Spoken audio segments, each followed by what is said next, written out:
I'm Miranda and I've always loved baking.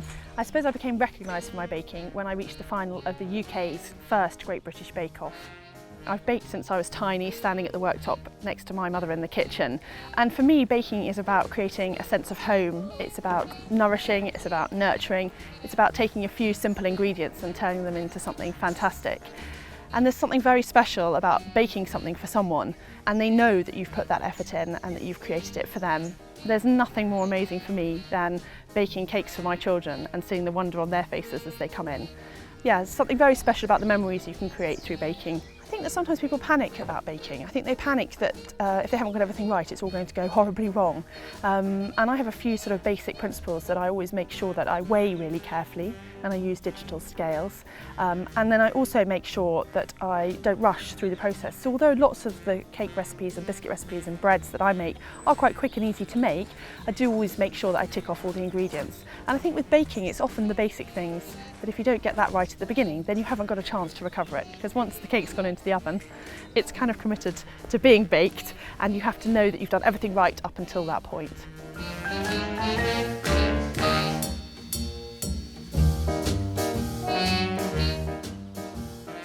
I don't do a lot of baking, I do a lot of cooking.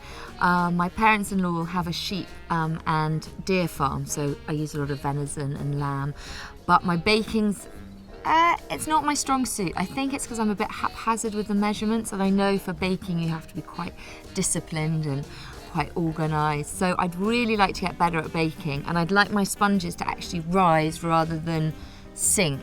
There's definitely a lot of room for improvement. Some of my fondest childhood memories are actually afternoon tea. We used to go to a department store in the nearest town, and Mum used to take us to have afternoon tea sometimes after school if we'd been really good at school or really good at home, so it was a big treat. We used to have scones and jam and butter. I was never one for the Cornish cream. I used to prefer butter. So no, fondest memories. Hi Sophie, how lovely to meet you.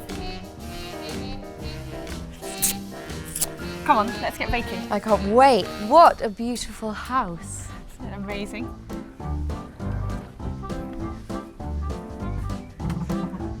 Okay.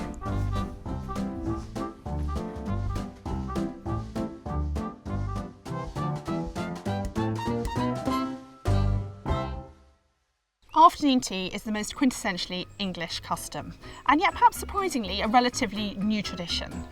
Catherine, the wife of King Charles II, introduced tea to the royal court in the 1660s. It wasn't, however, until 1804 that Jane Austen then hinted at afternoon tea as we know it in one of her unpublished novels. Then in the 1830s and 1840s, the 7th Duchess of Bedford started to complain of a sinking feeling between mealtimes, having had a relatively early lunch and a rather late dinner, and asked for dainty sandwiches and cakes to be delivered to her rooms. She was a great friend of Queen Victoria, and it soon became a fashionable event, with ladies dressing for tea and meeting in the drawing room to enjoy afternoon tea in a way that we now know it. The menu for traditional afternoon tea usually includes scones with jam and clotted cream, little cakes and dainty finger sandwiches, but there are lots of twists on this that now make it such a special occasion. For our afternoon tea, we're going to be making the most traditional of cakes, Victoria sponge, scones with jam and clotted cream, a fruit cake, a bakewell tart, and some little crab tarts, and also some chocolate biscuits sandwiched with chocolate buttercream. The children are getting involved and making some jam tarts, all so we can all enjoy afternoon tea together.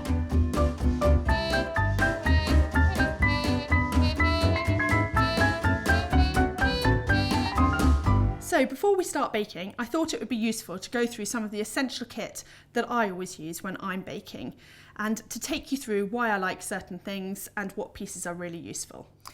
To start with, a really good sized mixing bowl. It really helps to have a good sized bowl. If you have something too small, I can't tell you the number of times I've had to turn stuff out, put it into a different bowl, scrape everything out and start again because I haven't got enough space for sifting flour or for adding extra ingredients. So really good sized mixing bowl. You can make lots of things that you want to bake with just a lovely wooden spoon and a mixing bowl. But there's some other useful things that might come in handy. So if you don't want to use a wooden spoon, or you haven't got an electric mixer, you can actually use a lovely hand whisk, because you can get lots of extra air when you're creaming your butter and sugar and when you're adding your eggs. So when you've used your hand whisk, it's then important to add the dry ingredients by folding them in. So I would either use a large spoon or perhaps a lovely big palette knife to gently fold in all of the ingredients.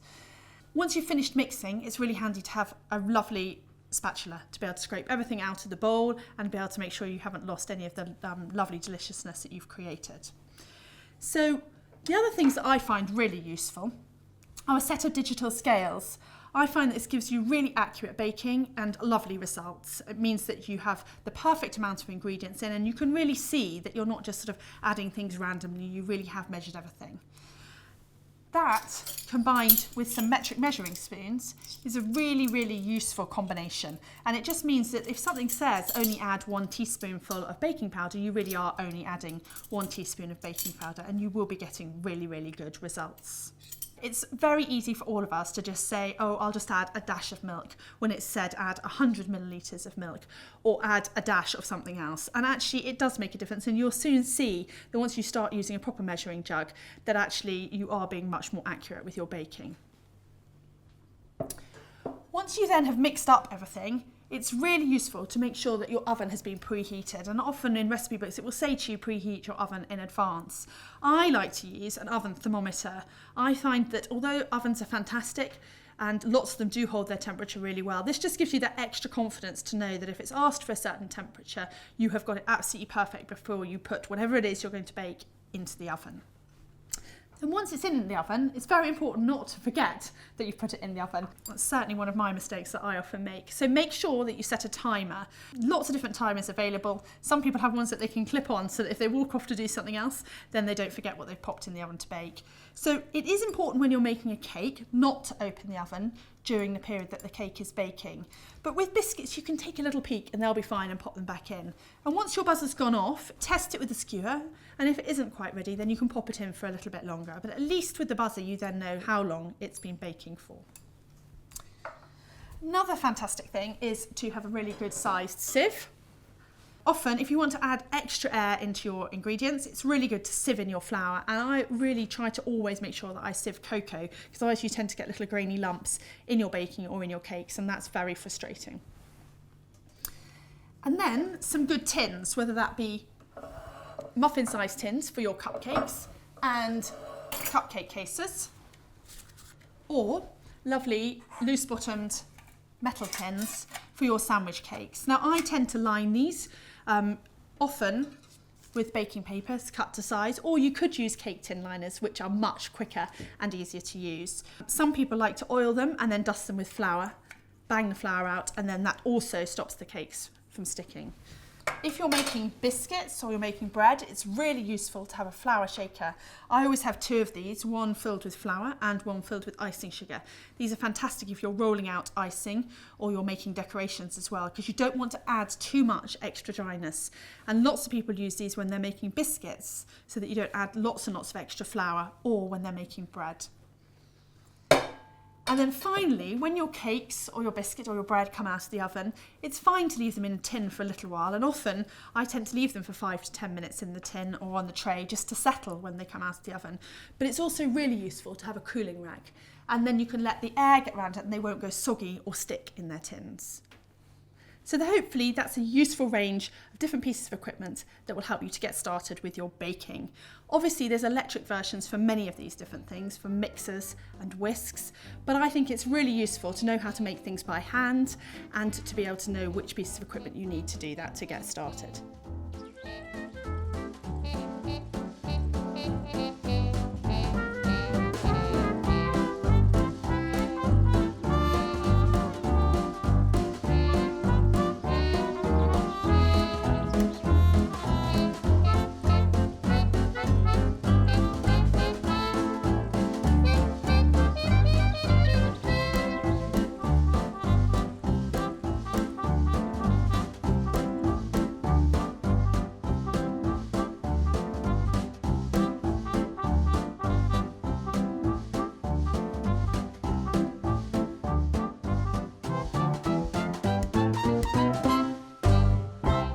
We're going to start with the most classic of afternoon tea cakes, Victoria sponge. Oh, I love Victoria sponge. How classic is it? It's very traditional Victoria sponge. It's believed that Queen Victoria was made Victoria sponge to coax her out of her grieving for Prince Albert. And the recipe first featured in Mrs. Beeton's book of household management, which was published the year that Prince Albert died in 1861. So basically this is a misery cake. To get Victoria out of her misery. Oh, it could be a cheering her up cake. A happy cake. So what do we do? Okay, well, first thing is that we are going to make sure our butter's really, really soft. Do you want to just double check yours there? Nice and squidgy. My finger, presumably. Well, no, we can do it, because then you'll know for future. You see, I always check it's really squidgy. Ooh, that is squidgy. Very squidgy like that. Now, if your butter's hard, then a good tip is to fill a bowl with sort of warm, hand-warm water and pop your butter in chunks into that. And it softens really gently. You know how when you put it in the microwave or you put it on the back of the stove, it just goes completely oily. So this is just starting to soften now. That's and this amazing. was rock hard. It takes about 5 or 10 minutes. Don't let the water be too hot, because if it is too hot, then you get the oiliness seeping out of the butter. That's really good. And then all you need to do is just drain it through your fingers, and then pop it into the mixture as you would normally. It's very exciting. So we've got 175 grams of butter. So do you want to pop that into your bowl? Okay, and we're going to make this by hand together today, because I think it's really useful to know what it needs to look like at each stage. Do you make Victoria sponge? I do make sponge. I don't know what I'm doing wrong, but my sponge always comes out of the oven looking a bit sad. You know, in the cookbooks it's like yay high, and mine's always a little anemic. Well, I hope that's not going to happen today. We're going to make sure this is perfect Victoria Excellent. sponge. So really soft butter. And then we've got caster sugar, so 175 grams of butter, 175 grams of caster sugar. Equal amount butter, sugar. Yes, and we're going to use the same amount of flour in a minute as well. Now what we're going to do to begin with, you know how in cookery books it says cream together the butter and sugar. We're going to do that now by hand, and I think the best way to do that is a balloon whisk. So if you just want to scrape off your on the spoon. Brilliant. And what we're trying to do at this point is we're going to get as much air as possible in the mixture. So you talked about your sponges sometimes being a little flat. This is to give extra lift, and it's really important that you get the lift in at this stage. Sometimes people think that you don't need to get the air in until you add the eggs, but I think if you add it in now, you get an even fluffier cake. See, I think I'm cheating at this early stage, because I never really cream it that much. I'm always like, oh. Well, I think we're often rushing quickly. I'm going to make a cake, and actually what's lovely is if you get it right and then it's perfect, you feel much more satisfied about the whole process. And it's good exercise. It gets rid of the bingo wings. And then we have an extra large piece of cake. And it's also really important to use caster sugar, because you want a nice fine texture to your cake. And if you use a darker sugar or a granulated sugar, it doesn't always give that lightness. It's easier to incorporate more air if you've got caster sugar. They always say it has to look pale. Well, once you've whisked it and really creamed it together, it does start to go a paler colour. So let's see if we can do that. I'm going to pick mine up.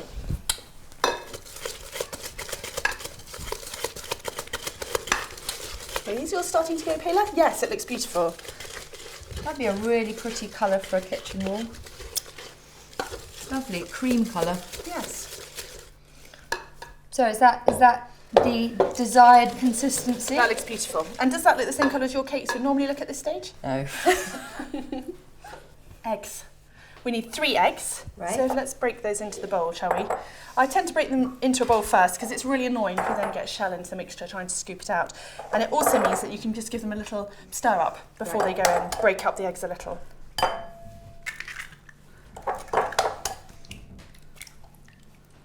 Very good. So I break it up a little bit? Yes, fork or just the palette knife, just so it's broken up a little bit before you add it to the mixture. How do I stop it curdling? Well, some people say to add a little tiny bit of flour. I tend to find that if you just push on through the whisking it up. Let's try it now and we'll see. So don't add all the egg at once. Yeah. Okay, I always say once the egg has disappeared, then you add some more. So let's just add a bit, about that much to begin with. And we're going to do the same, whisking this in. Beautiful yellow eggs. You can tell a proper egg from the colour of the yolk. That is amazing. And if you're making it in a mixer, the other thing that sometimes happens is that you need to scrape down the sides. Yeah. So if your butter's quite hard, you'll notice that it clings to the sides of the bowl, and that's why you want it soft as well, so you incorporate all of it. So have they disappeared? Beautiful. Yeah. Oops. And this is also adding air to the mixture and will make it lift even more. Right. So if you keep on pushing on, we're there now. See? Should move on to the next stage as you add more air. So I shouldn't panic if No. there's a tiny Did you bit of see a them? curdle. Yes. Yes, I just carry on going. I Push ignore on it. through, and now you've got a lovely consistency again. Okay, and add Keep the rest of your calm egg. and carry on. Now, it doesn't harm to whisk that a little bit longer as well. So if I was doing this in an electric mixer, I might leave this whisking while I weigh out my flour. How's it looking? Good. Beautiful. Brilliant. Beautiful. Now for the flour. Right. We need to make sure we use self-raising flour. So if I've been using plain flour with baking powder, that's not enough. No, it won't give you enough lift. Might be the answer. That is the mystery solved. Wrong flour. You just need more raising agent than that. Okay. So self-raising flour already has the raising agent included, but you're adding more baking powder to give it the extra lift. So when you talked about them looking a little bit more lifted than yours, maybe this will be what sorts it. So the combination, the air here, and then also the self-raising flour, we may have it cracked. So the other thing that's really important, we're going to get you to weigh the flour. We need to be really careful with baking, that we're very accurate with our weighing, and I think digital scales make a huge difference. Yeah, I see at home I've just got one of those really old scales, and you don't really know if it's 175 or 200. It's difficult to get precision. And that can make a big difference. So then the weight of the flour may mean that the eggs can't lift it up, so you then have a flatter cake as well. So I need to be getting myself an electric digital scales. Well, I think it does make a big difference. Okay, so here we go.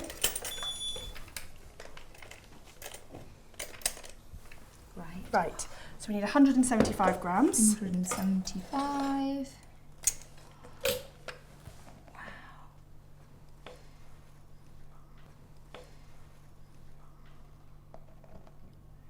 460. This is like, when you fill your car up with petrol and you try and get it exactly on 20 The challenge. pounds. You'll be like this now with baking. You'll think of me. Yes, on the nose. Perfect. Okay. Should I sift mine in first? Sift yours in first. And I can just add it all at the same time? You add it all at the same time and sift it. That's great. There you go. I would add a teaspoon and a half of baking powder to the mixture. And it's really important to use measuring spoons. So a level teaspoon and a half, it can make a real difference. And sometimes it makes your cakes taste a bit... See, mine sometimes come out and they taste like bicarbonate of soda. A bit fizzy. Yeah, a bit fizzy. And that's maybe because you've just sort of put a scoopful in. And it just tastes a bit strong. You shouldn't be able to taste it. Yeah. And it shouldn't make it go bubbly. It should just be enough to give it a bit of an extra lift. So, and then I just knock it, says. Knock it. That's perfect. And then, there we go. That one? Yeah. Yep. Perfect. Perfect. Now we're going to move on to using the big metal spoon. Because we've put all that lovely air into the mixture when we've been whisking, we don't want to knock it all out. That's another reason why your cakes can go flat. So if you use a wooden spoon, it knocks the air out. It does, because it's thicker and heavier. Right. So a nice thin side, or you could use a palette knife, big palette knife. So now I just gently fold. Fold it in. I think it's going to be delicious. That's what counts. Or cake, cream and jam. How can you go wrong? Even if it's slightly flat, it still tastes good. Well, traditionally, Victoria sponge was with raspberry jam and with caster sugar on top. But I thought today we would do it with strawberry jam and then maybe some lovely whipped cream. How's that? That looks beautiful. Perfect. Just make sure you put all the last bits in and you scrape down everything from the sides. It's horrid when you get a little pocket of flour or butter that hasn't been mixed in. And can you see how light and fluffy it still looks? Beautiful. I think we're done. Excellent. So, cake tins. Do you have cake tins like this? Yes, bottoms? with loose bottom. And what we've done is we've just lined it with a circle of baking paper at the bottom and then lightly buttered it on the outside. Not too much butter, otherwise it tends to go back crispy. Do you do that thing of knocking a bit of flour? You can do that if you haven't got baking paper. That's a really good thing to do. Yes, so put the butter around, put some flour in and bang it out. Yeah. So we want to put about half the mixture in each tin. Right. We can just dollop it in to begin with.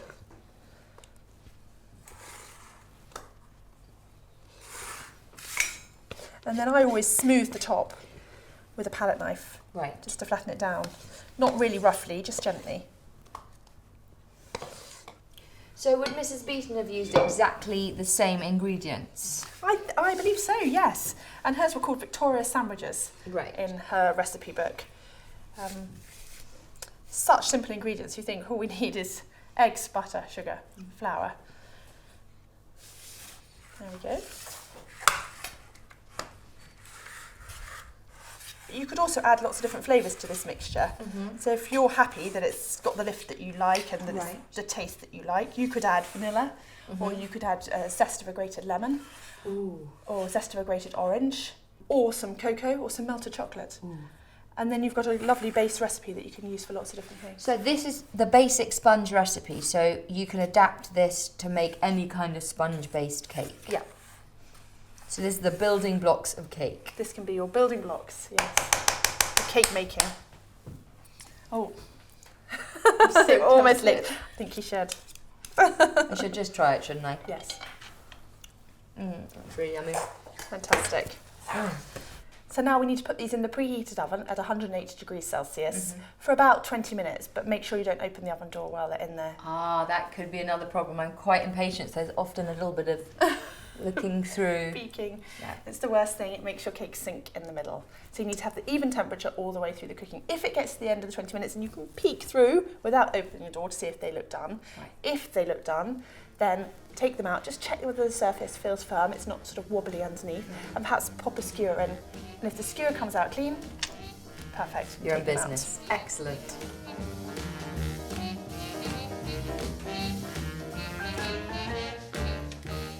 So we've baked them in the oven for about 20 minutes and they're lovely and golden.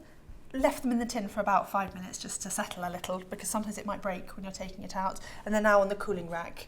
Are you pleased with them? I am pleased as punch. Look at that. They look beautiful. Mine are usually slightly burnt and half the size. These are really, they've got a nice rise on them and they're golden brown. Let's see, lovely and springy. And springy. I mean, this is a whole different cake. Fantastic. Right, now traditionally, in Queen Victoria's time, Victoria sponge would have been just sandwiched with raspberry jam. The Victorians had no fun. So there was no cream or buttercream? No cream or buttercream, just raspberry jam in the middle and then sprinkled with caster sugar on top. So we're going to do it slightly more summery and slightly more special. We're going to have our elderflower cream and we're going to have some strawberry jam. Right. So should we start with the jam? So let's pop our first cake. So here. Oh, and this would be a disaster if it broke now. Oh, look at that. Well done.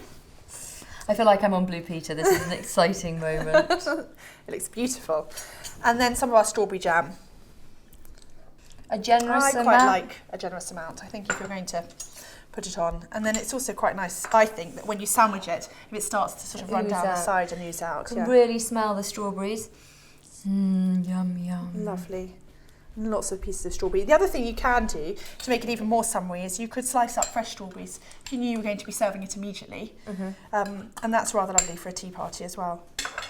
So it doesn't matter if some sort of dribbles down a bit? Well, I think it's nice to have a little bit. Some will get pushed down a little bit with the cream. So if you just nudge it up to the edges like this, when you put the cream on, it will start to drizzle down. This looks really good. And then we've got our cream. So do you want to go first? So what I would do is I would probably, shall I show you? Yeah, actually maybe you should go first. I don't think it really must, but I would sort of just dollop it a bit around the edges so we don't have to spread the jam too much. Spread the love. It smells delicious.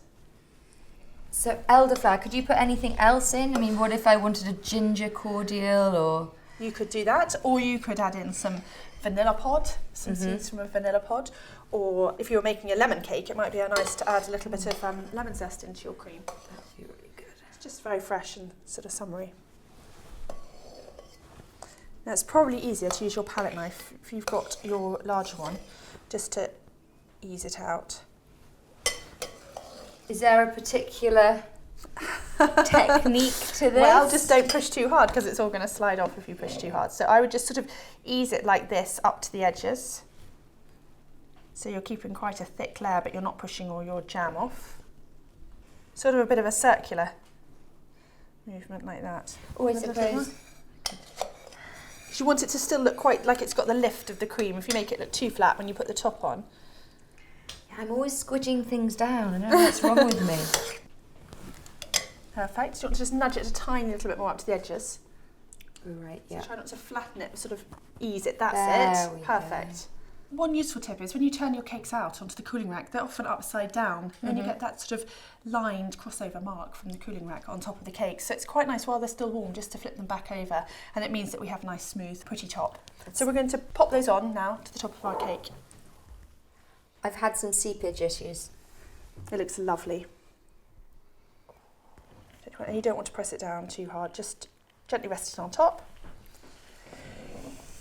That looks absolutely beautiful.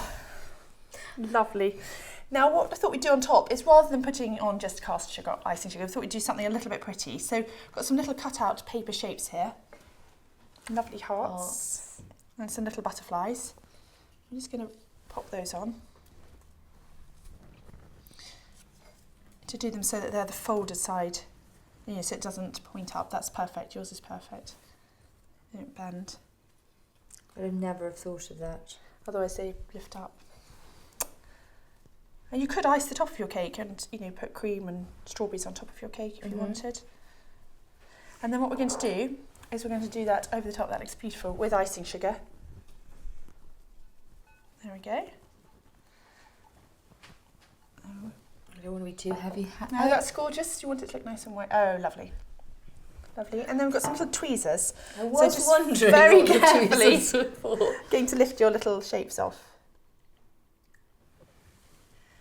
You need the hands of a surgeon for this. It's such a quick and simple way, though, to make a sort of pretty decoration on top. Or you could put a few edible flowers. I love edible flowers. Which ones would you use for edible flowers? Because obviously I don't want to go into my garden and start. Well, spring flowers are the best, really, because you've got all the sort of primroses and violets. But then in the summer, you've got daisies and pansies. You can eat those. And some little herb flowers, like borage flowers. Ooh, that would be nice. Really pretty. Just always check beforehand, or you could put them on and just say, we're not going to actually eat the flowers, even if you wanted to put like a few rose petals or something pretty on the top, and then take it off before you serve it. That looks so pretty. I'm very happy. Well done. Thank you, Miranda. It looks considerably better than anything I've done prior to this.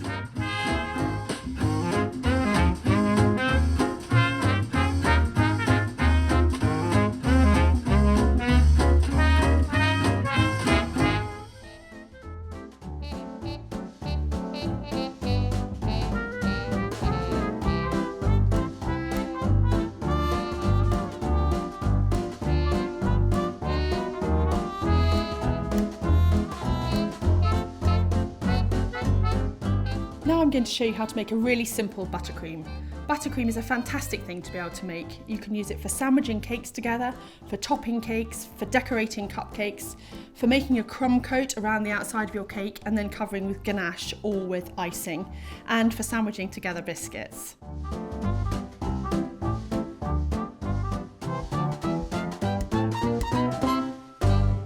So what do we need to do? We need, first of all, really soft and squidgy butter. It's very important that your butter's really soft. If it's not really soft, you won't have a lovely creamy buttercream. So I'm putting in 125 grams of really soft butter. I use unsalted, but it is fine with salted as well. And then I'm adding 400 grams of icing sugar. I'm just going to add half of it to begin with. Well, roughly half. 40 millilitres of milk. And then 1.5 teaspoons of vanilla extract. Now you can just mix this up with a fork or with a whisk, a hand whisk, but I'm actually going to use the electric whisk. If you're doing it by hand with just a fork or a whisk, then it is worth probably sieving your icing sugar beforehand. But as I'm using an electric whisk, I don't need to sieve it beforehand.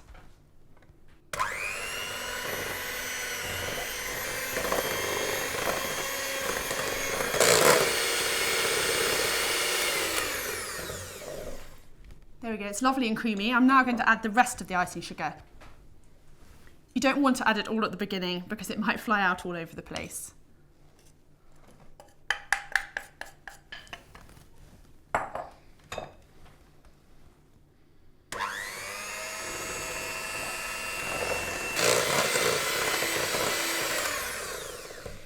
coming together beautifully. I'm now going to turn it up to really high speed just so it's really light and airy.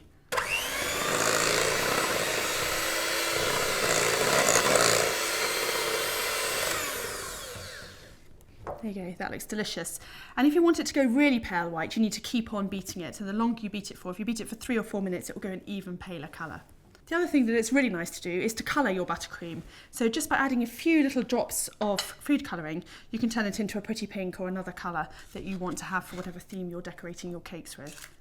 So I'm going to use a cocktail stick, and I'm just going to use a tiny bit of pink colour paste here.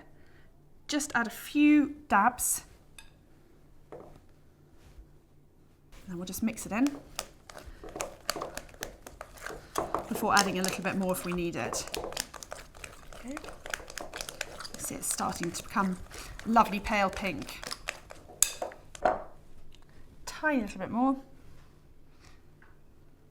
The other thing you could add is you could add jam or some squashed strawberries in order to flavour it or to make it coloured as well at this stage.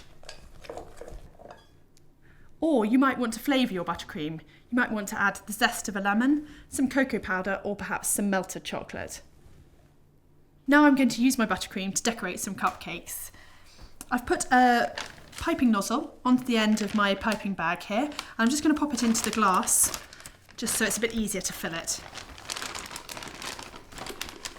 You could use a jug or something similar, or just scrape it in. I just tend to get in a dreadful mess. I've got a nozzle on the end that's going to make a rose swirl, but there's lots of different types of nozzles you can use to make different patterns on the top of your cupcakes. Okay.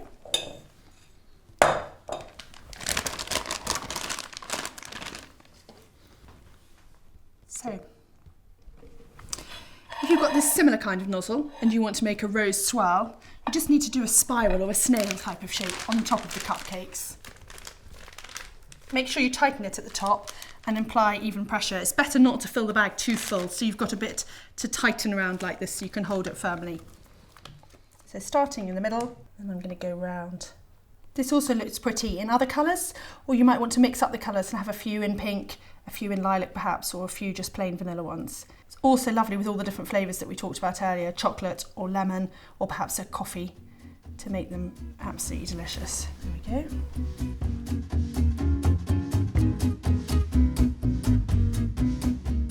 So I've decorated these with a pretty rose swirl using the piping bag, but you can also just simply use a palette knife and still have a very pretty decoration on top with the buttercream. And here's some just lovely vanilla buttercream that we made earlier. So what you want to do, start with a large dollop of buttercream, depending on how much you like, obviously. And then use the palette knife to just ease it up to the edges.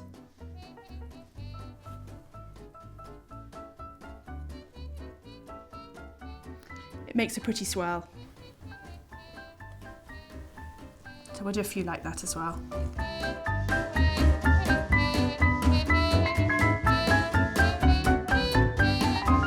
We're now going to make some pretty decorations out of sugar paste to go on top.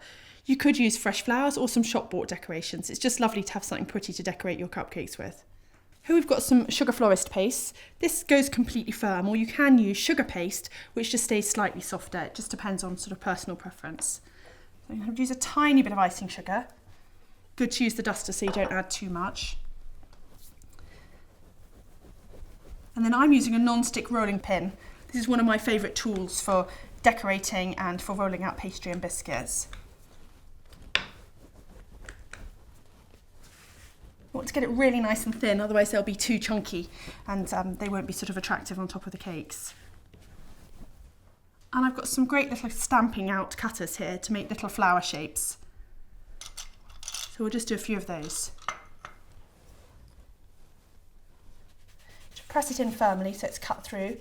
And then so you get a nice smooth clean edge, just rub it gently in your icing sugar and press out like that. If you make them out of the sugar florist paste, they'll last for about 6 months and you can just have a little supply made up and ready to use on all of your cupcakes. Also got some little butterflies. If you hang the little butterflies over the edge of something, just like this, Then they will sit in the shape of a butterfly that looks like it's just landed on your cake.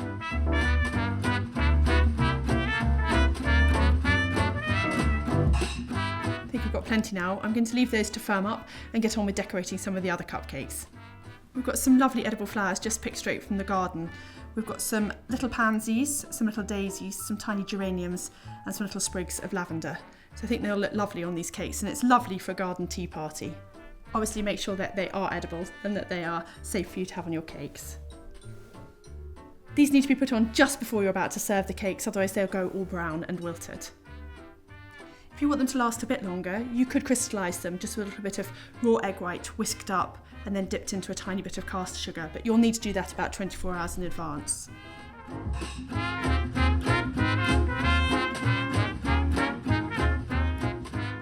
And then let's pop some of those sugar decorations we made on top of these ones with the rose swirl.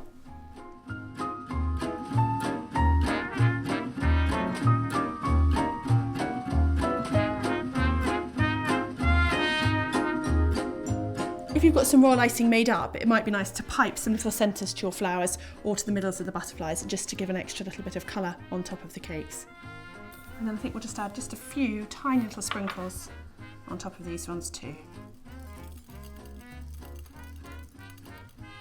So there we go, 2 lots of pretty cupcakes decorated for a lovely garden tea party.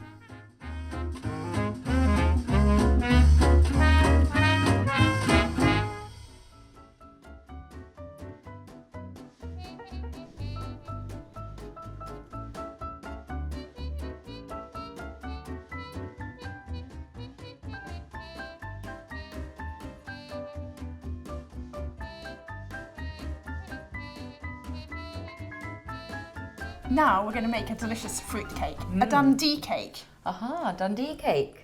So Dundee cakes were originally from Scotland in the 19th century and were apparently produced by the marmalade factory, Keeler's. Well, Dundee was the home of marmalade. That's apparently where it was invented, so that makes sense. Fantastic. This cake, it's got fruit and it's got some nuts in it. It doesn't actually have any cherries in it, so lots of fruit cakes would have done that. And apparently another Scottish legend is that Mary, Queen of Scots, didn't like glacier cherries in her cakes, so this was one of her favourites. I hate fussy people. So no glacier cherries, nuts. And lots of dried fruit and some ground almonds to keep it extra moist. Booze? No alcohol in it, but some lemon zest. So let's cream together our butter and sugar. So we've got lovely soft squidgy batter. Ooh. And we're not doing this with a whisk? No, we're not going to with this one. This isn't so much about getting the air into it. It will be quite nice and light because of the ingredients that we're putting in. But we're using a soft, light brown sugar here. We will still beat it a bit, but I don't think we need to use the whisk, and then we can use the same spoon all the way through the process. Saves on the washing up. Absolutely, always a good thing. So there's no actual marmalade in this? No, not in this version, but this is my version of Dundee cake. Miranda's Dundee cake. I think that's, look at that. Lovely. So we are still getting the air in, and it just shows that even with a wooden spoon, you can still make it quite pale. That looks perfect. Okay, now let's break our eggs into a bowl. No shells? I just think it's always worth checking.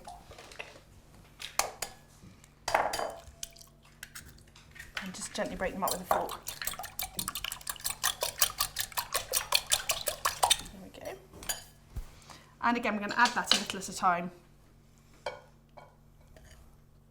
Oops.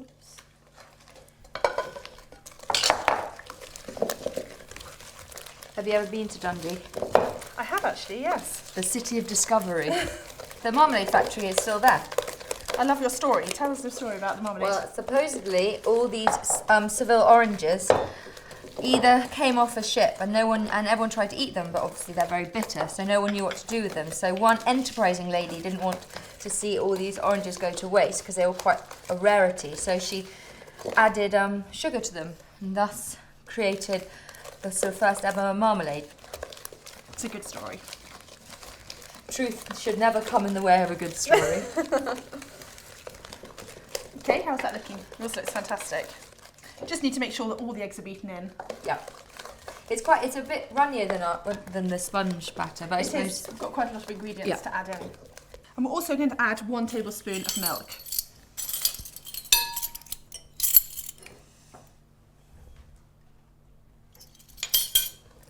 and just mix that in. Okay, and then a teaspoon of zest, so I'll just put roughly a teaspoon. I think this makes it even lighter tasting as well and fresher. Oh, thank you very much. Okay, now we need to add in all the remaining ingredients except for the flaked almonds, so we'll just put those to one side. So we don't need to sift the flour? Well, we could sift it, but I never think that. I think if it's a really light and airy sponge, you need to. This is a slightly denser cake, although it is still moist and quite crumbly. I just think it doesn't need to add it. And we can add in all the other ingredients as well. So we've got sultanas.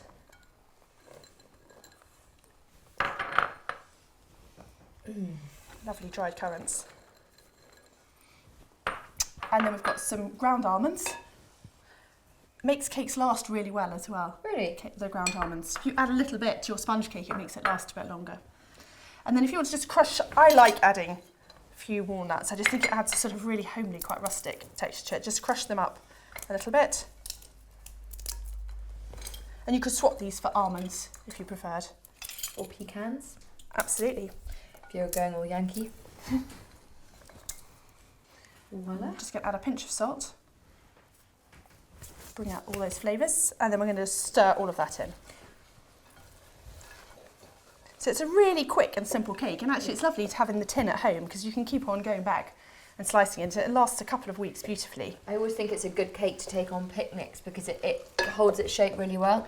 Yeah. So when we go walking the hills up in Scotland, we always take a slice of Dundee cake or fruit cake. It's delicious. It's great for energy. That probably does negate the goodness of the walk.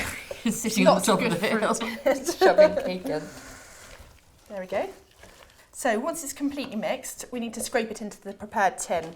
And this is just lined with baking paper, greased with butter, and made it a little bit taller. So if the cake does rise up, it's got a little bit of support rather than it overflowing. Does it stop the edges burning as well? It does a little bit. If you really are concerned about the edges burning, which it shouldn't because the temperature is only going to be 170 degrees. But sometimes with fruitcakes or cakes like this, if you put brown paper around the outside and tie it with string, it just protects it a little bit. Almost and like actually, insulating a layer. Just a bit of protection from the sort of fierceness of the oven. What we are actually going to do is cover the top with a little bit of paper or foil, and then it just stops it burning on the top before the inside's cooked through completely. So I'm good to just throw it in? Absolutely, yeah.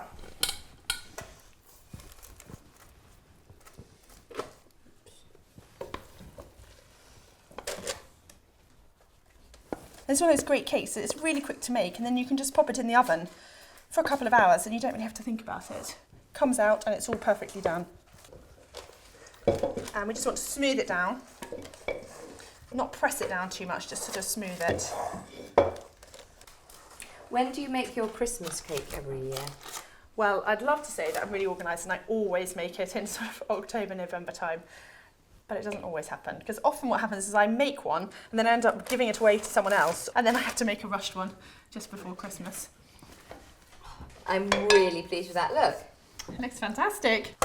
Now we're just going to pop some nuts on top. So on traditional Dundee cake, it would often be blanched almonds in circles, but just as a quicker, sort of speedier thing, I thought we'd put some flaked almonds on top. Just toss a few on. Exactly. But if you want to be a bit more creative, you could arrange them perfectly. That looks lovely. Might want to just press them in a little. Oops. And they'll come out all golden and toasted on top.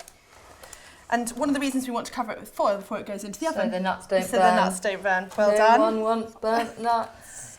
So what we're going to do is we're going to pop them into the preheated oven. The oven needs to be at 170 degrees with the foil on top. And then after about an hour and a half, we're going to take it out, take the foil off, pop it back in the oven for another 25 to 30 minutes. And then with fruitcake, it's often worth checking with a skewer that the skewers come out clean. Check that it's all beautifully baked. Excellent. I can't wait to smell it. And it will smell amazing while it's cooking. It smells pretty good already.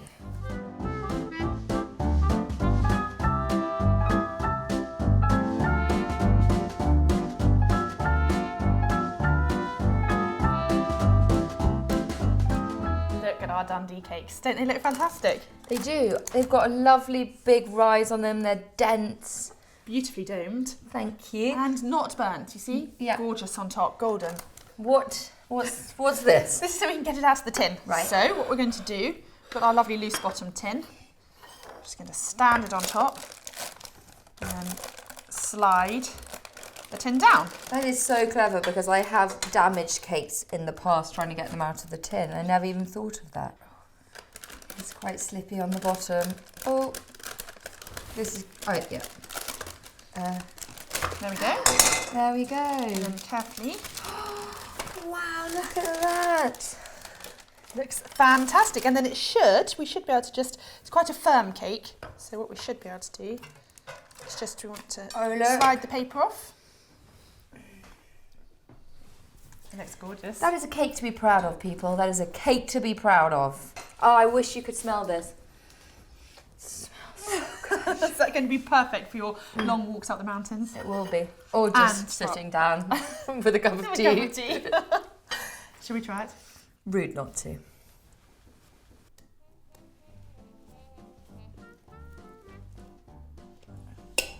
It's definitely a lot firmer than a sponge, but it's a much denser cake. Yeah. But it's like you said, it's great then, isn't it? You can have it for picnics in the garden or tea party in the garden or for your hill walks.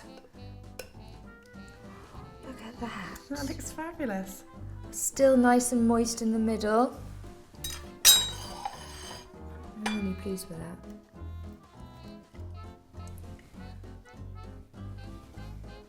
What do you think? It's delicious. Good for our afternoon tea? Mm-hmm. I'm going to try a bit. Good cake. It's lovely. Well done. Thank you.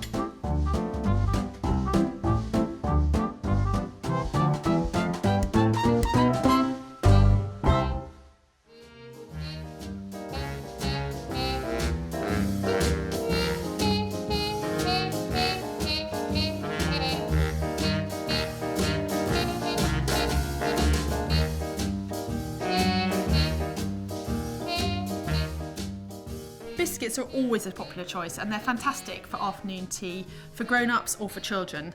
You can make them in all different kinds of flavour, you can decorate them or you can sandwich them together with buttercream. The ones that I'm going to make today, we're going to make in some pretty shapes and then we're going to sandwich them with chocolate buttercream. So first of all, we're going to start by making the dough.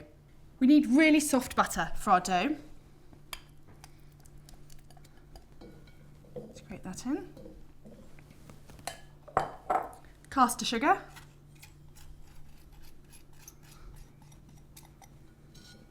And then I'm going to use this electric hand mixer, or you could just do this by hand. It just makes it nice and creamy and brings it together very quickly.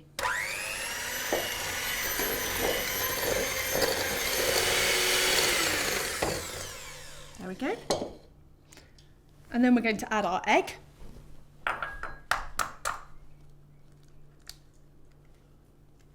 And just before I put that in, I'm going to lightly beat it with a fork. I just think that combines into the mixture a bit better if you do that first. And then add that to the cream together, butter and sugar. And then beat again with the mixer.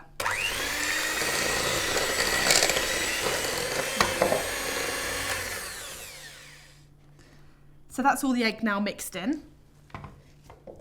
And now we're going to add the syrup. I'm just going to add that into the chocolate just to warm it a little so it's not so sticky. And the melted chocolate. This is cooled a little. Okay, the last scrapes. And I'm going to mix it again.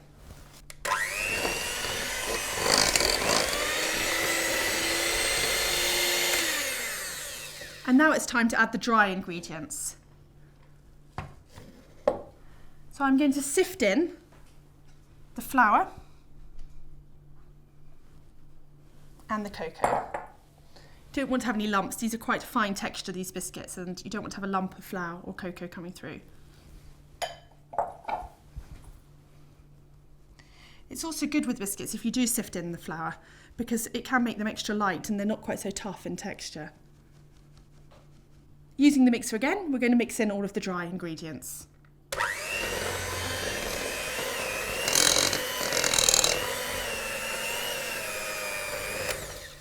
You can see it's coming together as a dough, so I'm just going to bring the last bits together with my hands.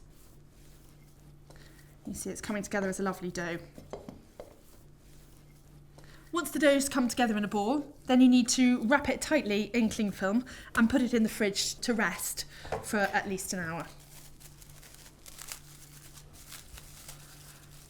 I tend to squash it into a big fat disc, and then it's a bit easier to roll out when it comes out of the fridge. Here's the dough I prepared earlier. It's now ready for rolling out. It's had a couple of hours in the fridge, and so that's a good time for it to rest. Now, because it's a chocolate dough, I'm going to roll it out between a couple of sheets of baking paper, because I don't want to add lots of flour. It'll make a sort of messy pattern on the surface of the dough. This is great to do if you're using pastry, chocolate pastry, or chocolate biscuit dough.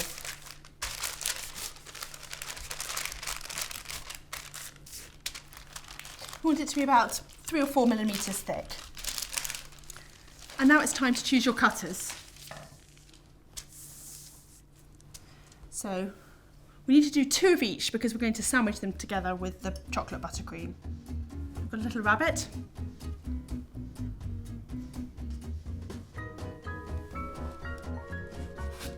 we go. You might want to use a palette knife just to lift them off so that they don't break.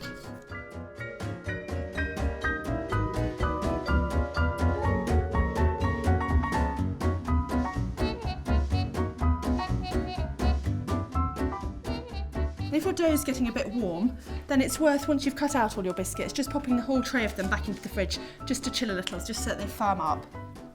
You can always decorate these. You could make vanilla biscuit dough, you could make it with lemon or orange zest. If you make it with lemon or orange zest, it doesn't tend to last as long, or you could make traditional gingerbread. And all of these are great doughs for decorating or for sandwiching together with buttercream. So once the cut out biscuit shapes have been in the fridge for about 5 or 10 minutes just to firm up, pop them into a moderate oven at about 180 degrees for about 8 to 10 minutes. You can check them after 8 minutes to see if they're starting to be firm underneath. Take them out of the oven, but it's really important that you leave them on their baking trays to cool. They've got a lot of chocolate and butter in them and they'll still be very soft and sort of bendy and easy to break. Leave them to cool on the trays and then pop them onto a cooling rack using a palette knife. Make sure the biscuits are completely cold before you start to sandwich them together with buttercream or to try to decorate them. Here's some simple buttercream that's just had cocoa added to make it chocolate flavoured. I'm going to use a palette knife to sandwich together 2 of the same shapes. Let's start with the little rabbits.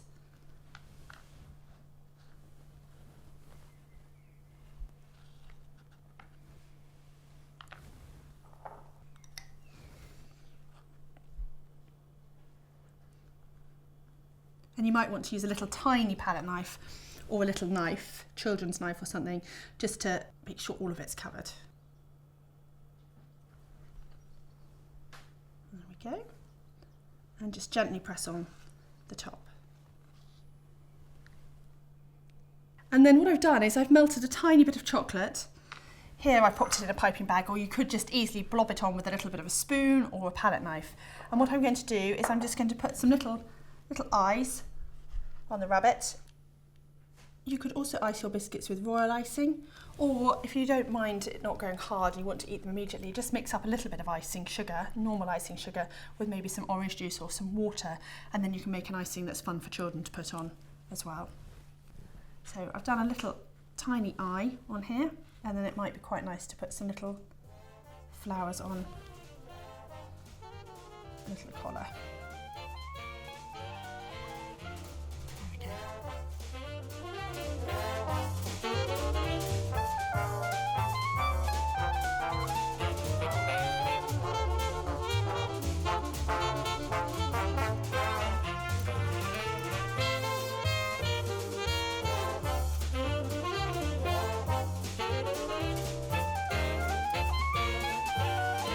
We're now going to make scones.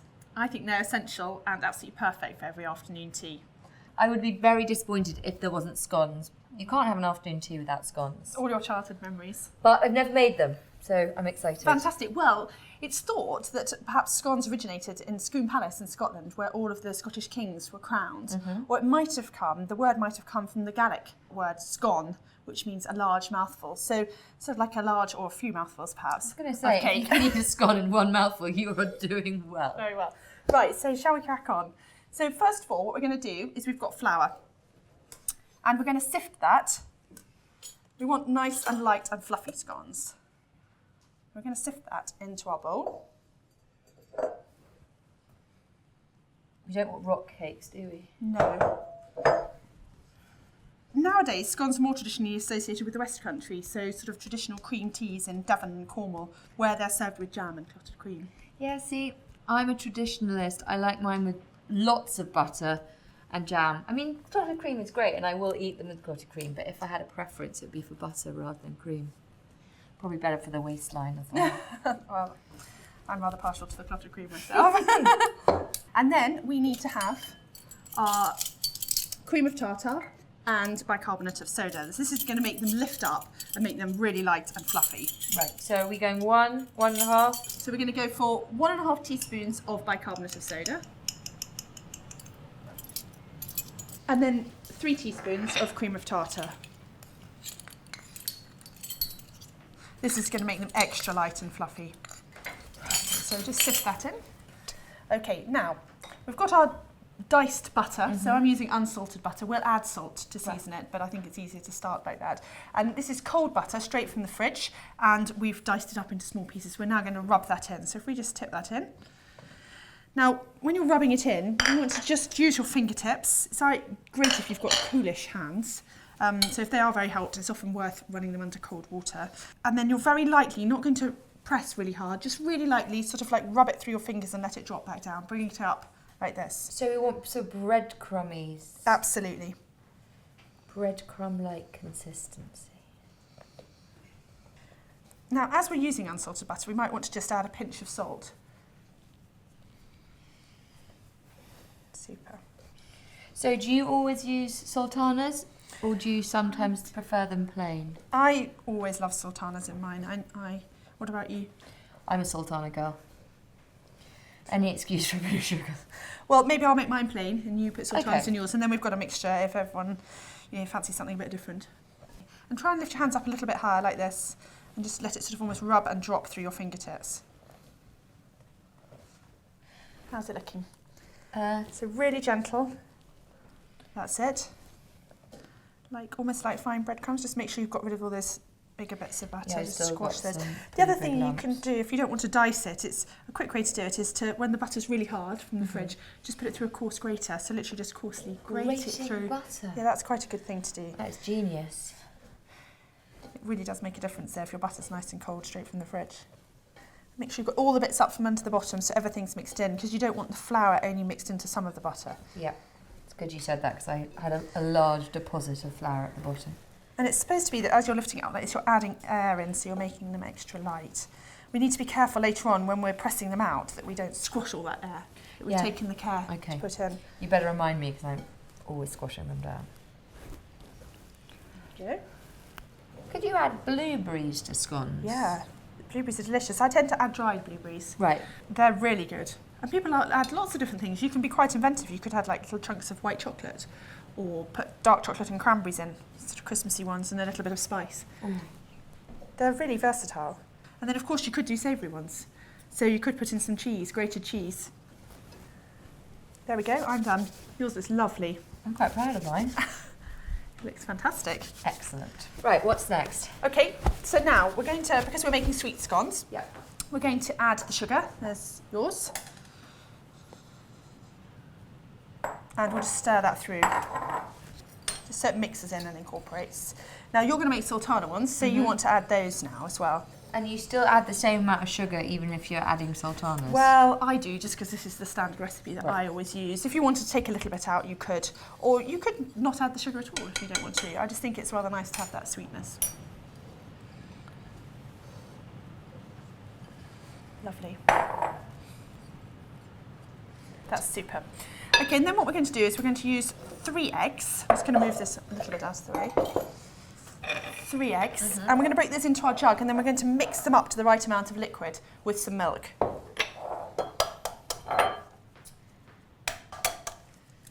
And this is another thing to make them lift. We don't want flat scones. No. So I now just mix this up a bit? Yes, mix it up with your fork. And now we're going to add some milk to make it up to 425 millilitres of liquid. Right. Okay. Perfect. Now just mix that in a little bit just to check it's all combined. The important thing is at this point, you now want to use a knife. You don't want to put your hands back into the mixture. So we're going to add the liquid, but we're just going to add it a little bit at a time with our palette knife. And sort of cut like that? Yes, cut into it. And the reason you don't use your hands is it becomes a big mess? Yes, or? it just yes, but also because it becomes very heavy. So what we're going to do is use the knife. So we're adding it quite gently and keeping all of the raising agents and all of the lightness in our mixture. Something very homely about making scones, don't you think? Yes, it's definitely something that I don't think of doing much at home. You know, I can imagine I bake cakes occasionally for special occasions, but scones, I think so many people just go out and buy a scone, but as you said, it's really nice to make them yourself. Actually, they're really quick and easy. They're great to do if you've got friends who've come round and you just want to do a very quick something at tea time. I think if my friends came round and I told them I just baked scones, they'd probably fall off their chair. You're going to have to surprise them next time they come. Okay. They do want to be quite sticky. Right. Sometimes people get nervous and want to add more flour, but actually you do want to have them quite sticky. It stops them from being too dry when they're cooked. Because that's the thing, sometimes you get that, so you know what I mean by claggy? Yes. Dry, so like Very heavy. heavy. Perfect. Right. Fantastic. So we now need to roll them out and cut them out into scone shapes. I'm not supposed to press down too hard, am I? No, don't knock out all that precious air we put in. So here's a baking tray, so you're ready to pop all your cut out scones onto them. So we're going to need a bit of space as well. Now again, as I said before, we don't want to add too much flour, but you will need a little bit on the worktop just so that it doesn't stick. So if you just want to put a dusting on. I don't tend to use a rolling pin. I think that you knock far too much of the lovely lift you've put into your scones out if you use a rolling pin. So I just gently press it down with my fingers. It's going to be much more authentic that way anyway. Well, I think so. Sure, they didn't use rolling pins in Scone Palace. So let's just do half of it at once. What, half of the... Half of the mixture, otherwise you're going to have a huge amount of sort of quite sticky dough. Feels lovely. Oh, there we go.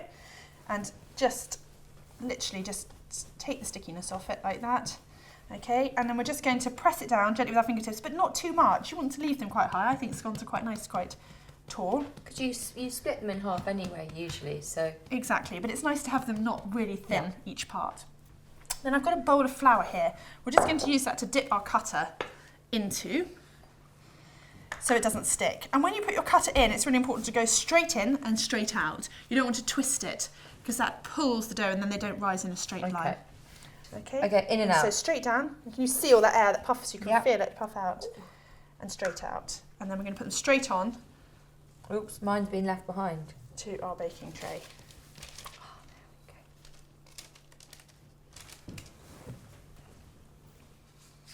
Fantastic.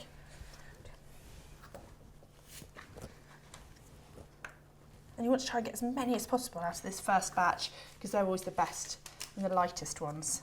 You can tell whether it's a good scone, whether it feels all light and fluffy and airy. I have to say, I'm feeling oddly positive about my scones, but then they do say pride comes before a fall, so... They look fantastic. So when I get the sort of endy bits like that, can I roll them up again? Absolutely, you can roll them up, but try to handle them as little as possible because the more that you're handling it, the more you're knocking the air out. The other thing that sometimes people do traditionally is they make a big round of scone and then cut it into quarters. That was one of the sort of more traditional ways to make scones. Right. I've got one little runty one at the end. Oh, that's a little taster one perhaps. And now do I use the rest of this? No? Well, I think let's pop these ones in the oven first, shall we? But before we pop them in the oven, we just want to brush the tops of them with a bit of the egg mixture that we've got left over. So, And does that make them shiny with a nice golden lovely top? golden glaze on top. Excellent. So how long do we put these in the oven for? Well, they go into a really hot oven, about 220 degrees for the first 5 minutes, and then you need to turn the oven down to about 180 degrees Celsius for the remaining 15 minutes. They're slightly smaller, you want to reduce the cooking time. There we go. Lovely.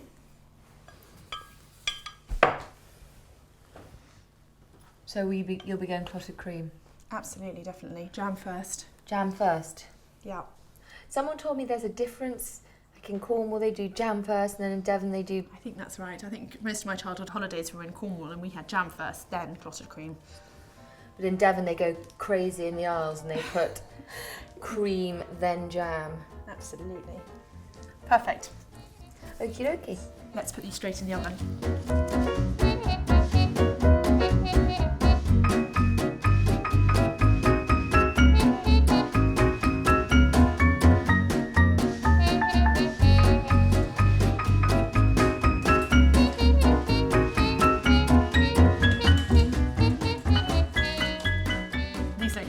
Yours look gorgeous. They are my first ever scones. I'm not sure that I get top marks because they're definitely a little on the wobbly side. They don't have a straight edge, but hey ho. They've risen beautifully though. They have. Do you think I can eat one? Yeah. I'm just going to choose. We're going to break them. Here you go. I think we should definitely try them. Okay. Yeah. No. Put them out for everyone. It's splitting beautifully. Almost. Okay. Well, I'm afraid I'm going Cornish. I'm going to go jam, then cream. So you're going to go jam then cream. Well, I think I'm going to have to go cream then jam.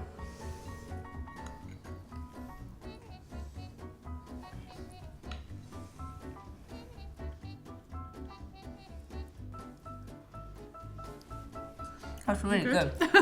Nice and light, fluffy. Really fluffy. I mean, I'm amazed actually. Quite proud of myself.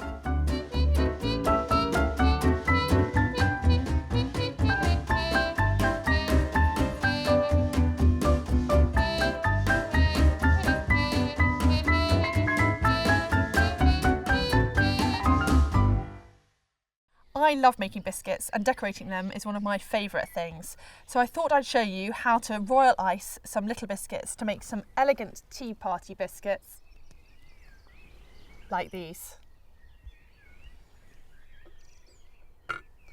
So first of all what you need to do is obviously have your lovely biscuits. These ones are some vanilla butter biscuits. And then you need to mix up some royal icing. And from the royal icing, once you've made it into stiff royal icing, you need to have the stiff royal icing in here so it's of a pipeable consistency. And then you need to have some more watered down icing, either in more piping bags or in these little icing bottles. So the first thing you need to do is to pipe an outline with the royal icing. If you're a beginner, it's really useful to start with biscuits that have got straight edges, so then you can just pipe from one corner to the other. So don't make it difficult for yourself by starting with something that's very complex. And I'm just going to add on a few little candles and some little flames on top. So once you've piped the outline, it's really important to be patient and to let the whole of the piped outline dry and set completely. So this one is one that I've made earlier and it's completely dry now around the edges. If it's not completely dry, when you try to flood it with the slightly runnier icing, the edges will collapse and it won't hold the frame as you want it to. I've added pink colouring to this icing, but obviously you can make this in any colour you choose. I'm just going to use a cocktail stick to push it into the corners. This is also good so you can make sure that it doesn't overflow. I've also got some white icing mixed up, so I'm just going to use that for the bottom layer of the cake.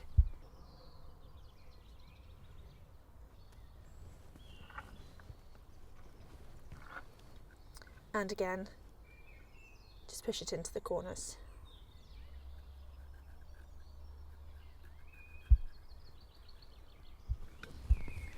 And once you've done this and filled it all with the flooded icing, you have to be really patient. You need to leave it for at least 4 hours, ideally overnight, and make sure that they're completely set before you start to try and decorate it. It can be very frustrating if you think that it's dry and then it's still wet underneath and all the decorations start sinking in. And here's a little teacup one as well, which is perfect for our tea party, so I'm just going to decorate that one whilst we're here.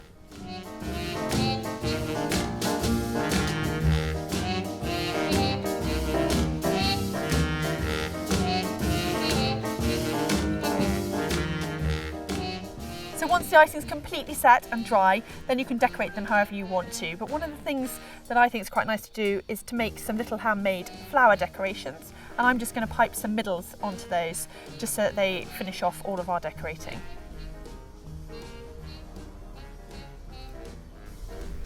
And I like to make a big batch of these, and then I've got them all ready to decorate my biscuits and cupcakes whenever I want to make some. And once these have all dried, you can then use your royal icing to stick them onto your decorations. You might also want to use your royal icing to pipe on a few extra little decorations. I think that decorating biscuits like this just gives them a really special touch.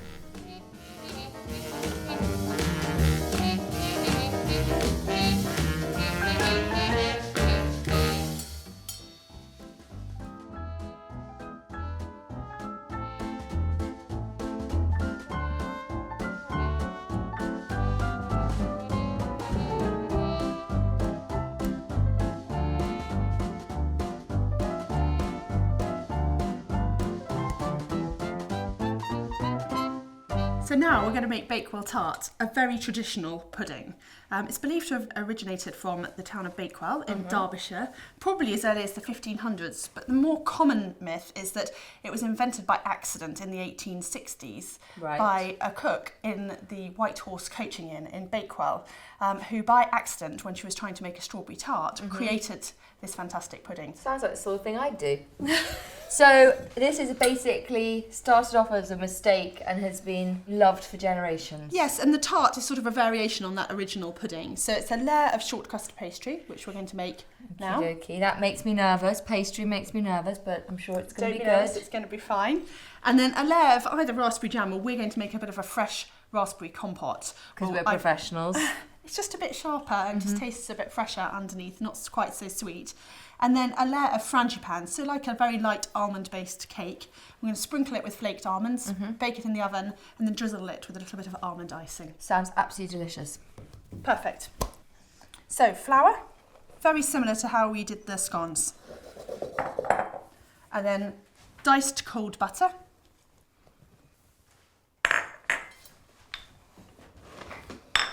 And then we need to rub that in with our fingertips again till we get those fine breadcrumbs. And so do I need to do it from a height like I did with the scones, or is it less important? Less important, but a lot of people do the same rubbing in method that they would do for the scones.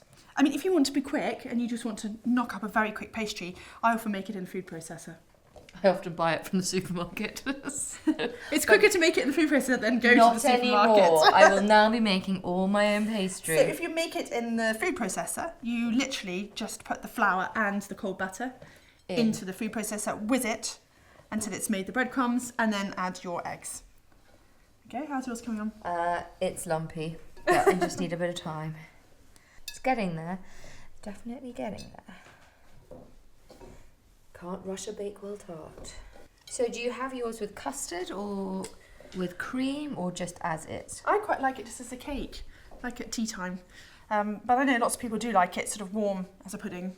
I think we had it at school, and it's just funny the things that you're put off by things at school because they're revolting, and then actually as a grown-up you're like, that's how it should have tasted. Well, I was a bit like that with Bakewell tart. I never used to like it when my mother made it when I was little. Ooh, that's controversial. I can't believe you just said that on camera. Your mother's going to be like, how dare she? Merely because it was very strong in the taste of almonds, and I found that too marzipan-y, as you said. Oh, here we go. I think I'm almost done. Is that That enough? looks absolutely lovely. Excellent. Okay, and again, a bit like the scones, we're now going to use the palette knife to mix in the eggs. Now we need between 3 and 4 eggs. So what I think we'll do is we'll break 3, see if that's enough. And then if it's not quite wet enough, we'll just break another one and split it between us.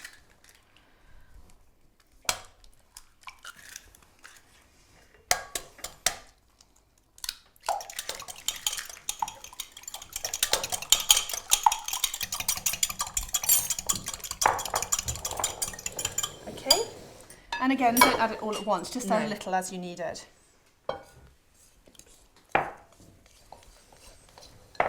And cutting it in, again. And this is because you don't want it to get too sticky and too heavy. Yes, and also you don't want it to keep on melting because your hands are quite warm, and we try to do that as lightly as possible, don't we, so we don't melt the butter.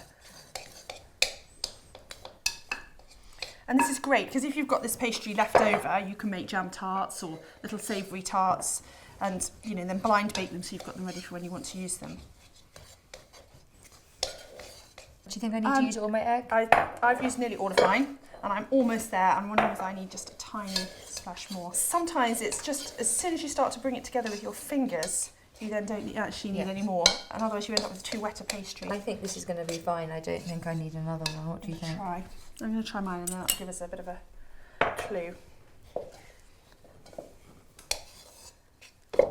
What do you think? Well, mine's got a little bit of crumminess in the bottom. Shall I break an egg? Another one, I'm going to have a little dash each.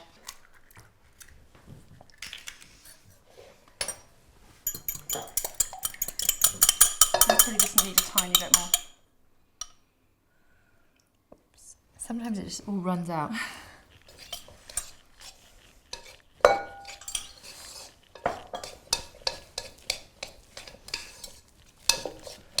And you probably want to, once you've just mixed in the wetness, right, then you can bring it together with your hands. You just knead it a little just to bring it together as a ball. And don't worry if it's a little bit sticky, we can add a little bit more flour in. Most things you can recover even if you've made a little bit of, put in a bit too much egg or not enough egg. So no need to panic. Keep calm and carry on cooking. Exactly. Carry on baking. That looks great. Does it feel nice and springy? Yep.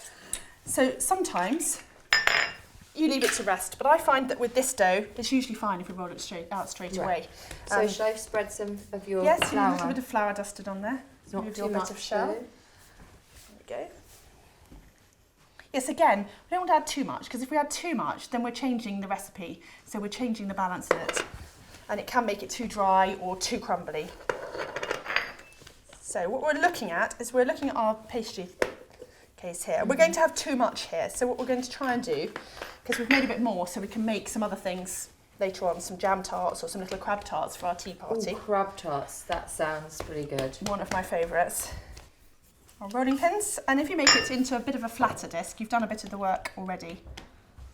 Okay, and we need to have this handy because we might want to add a bit more if we're getting a bit stuck. You might want a little bit for your rolling pin. That's it. And then keep turning it. So do it a bit, then turn it. That's it, and a bit more, then turn it. It's quite a nice elastic dough, you can feel it. And it's always important to try and make it on a nice cold worktop. Pastry likes it cold. If it starts to get really soggy and melty, just pop it in the fridge. Right. 5 minutes in the fridge and then come back to it. This is where I always come unstuck, no pun intended. It's going to always get stuck to something. It doesn't matter if we have to patch it. We don't have to do this. This isn't sort of a, perfect pastry test.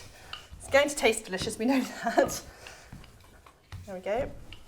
What you don't want to do is leave it on the worktop because that's when it starts to get stuck. Yep.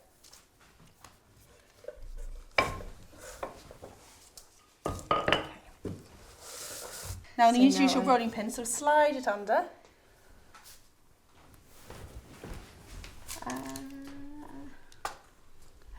Okay. Yeah. It's great. Keep his phone, don't worry about that little tear. Look at that. Beautiful. Now, don't press it in yet. You can break off, we've got a really excess flappy bit there. We'll use that in a minute.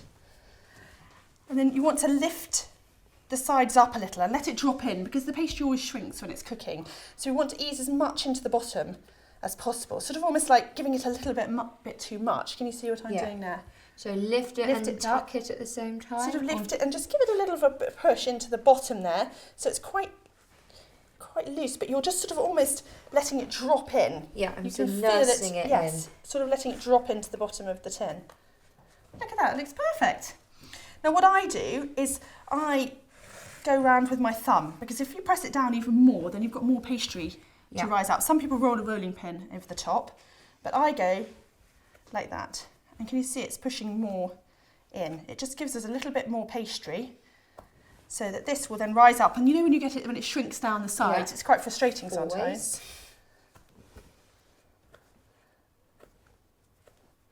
You just sort of have your other hand here and just sort of nudge it in like that. And without realising, you're almost just giving a little bit more of a generous amount of pastry into the tin. Just push out any bits where it's a bit chunkier there because you don't want a really crusty bit. No. And then you can go back and just smooth it a little bit. It's perfect. I wouldn't say perfect. I think you're a little kind there. But people always worry a lot about pastry, that it needs to look perfect, but actually it's hidden at the bottom. Yeah. And actually what's more important is that it's really tasty and it's not too thick in too many places. So as long as you've sort of pushed it in. It's funny, people do definitely have mental blocks about things that they think they can't do without trying, and pastry seems to be one of those things that people just assume that they can't do. Well, I think if it goes wrong once, you make it on a hot day or in a hot kitchen, and it's too floppy or it all shrinks or it all melts and you can't make it lie into the tin, then you sort of get put off, don't you? Yeah, when you've got 10 people coming for supper and you're trying to do something and then you get it out of the thing and it's just like... Exactly. There you go. So we're going to keep this bit, wrap it in cling film, keep it in the fridge until we're ready to use it for our crab tarts or our jam tarts. Ooh, crab tarts. I vote crab tarts. Okay, and then to bake it blind, what we need to do is you've got if you get your disc of baking paper. Now the easy way to do this is if you have a square of baking paper and then fold it into sections. See it on mine, see how it's been folded into sections. Right. And then just cut the top off one so it makes a circle. And then what you need to do is you need to scrunch it up into a ball. Right. That's great. Open it back up again. And that means that when we put it in the tin, all the beans get into the corners so it doesn't rise up in different parts of the pastry. This just then enables you to push it down. That, I think, is the cleverest tip we've had all day. I thought the butter one was clever, but this is genius. My God, look at that, it really does. Because otherwise you get the paper sort of curling up, don't you? It doesn't fit in properly. Fantastic. And then you can use clay baking beans, or these are just some dried beans and rice. It's quite useful to mix up some rice with it because then it gets into all the little corners. Yeah. If you're doing little tarts, that's really helpful. And then these, you can just keep them in the jar and keep reusing them, obviously. Don't eat them. That's so pretty. Should we spoon some into yours? Do you want to? Yeah.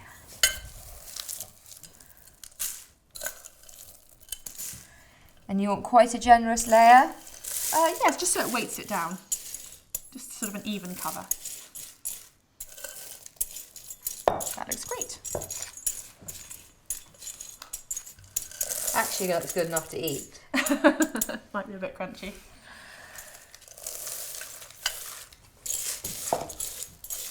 And then what you need to do is pop it in the preheated oven at 180 degrees for about 10 minutes. And after about 10 minutes, very carefully, take it out and remove this layer of the baking beans and the paper. Pop it back in the oven for 5 minutes just to make it all golden brown. So you don't have a soggy bottom. Absolutely not. Very important.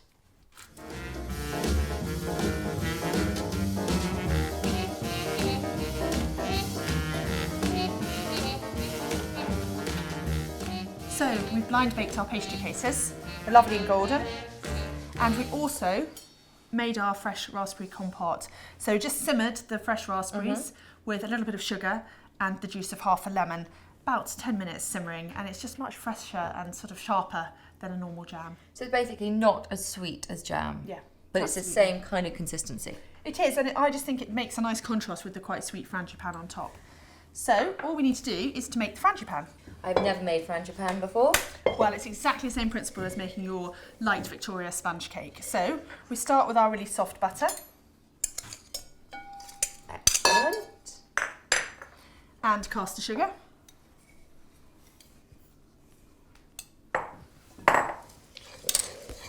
And whisk it until it's pale and fluffy. And frangipane's lovely. It's like a light almond sponge cake, really.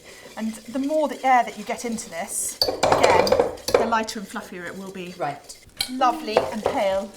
Yours looks fantastic.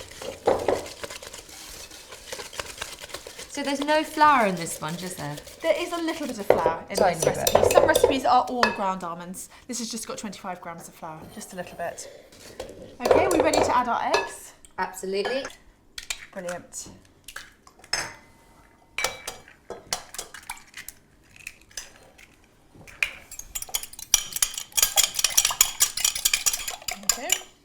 And again, just don't add all of it at once, add a little bit at a time. I'm going to have biceps by the end of today. It's good exercise, isn't it? Well, didn't they say that women in the 1950s had much better figures because housework was physically demanding? Before all the time-saving inventions. Thank the Lord for time-saving inventions. Exactly. We could make it in an electric mixer or in an electric hand whisk. Yeah, but where would the romance be in that? I think that's pretty good. Looks fantastic. So we've got here lemon zest, ground almonds and the flour, and we're going to take the whisk out and we're going to fold those in with the big spoon.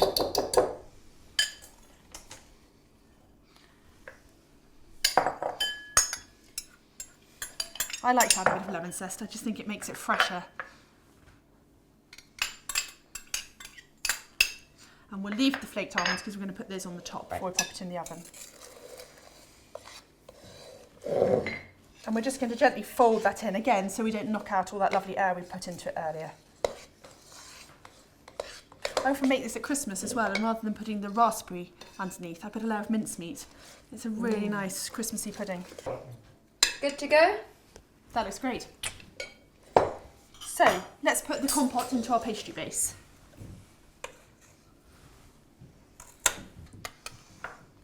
I love raspberries. They're just delicious. It smells lovely. Smells like summer. It does. Combination of the lemon zest and the raspberries. Yum. Fantastic. And then we're going to add on the frangipane.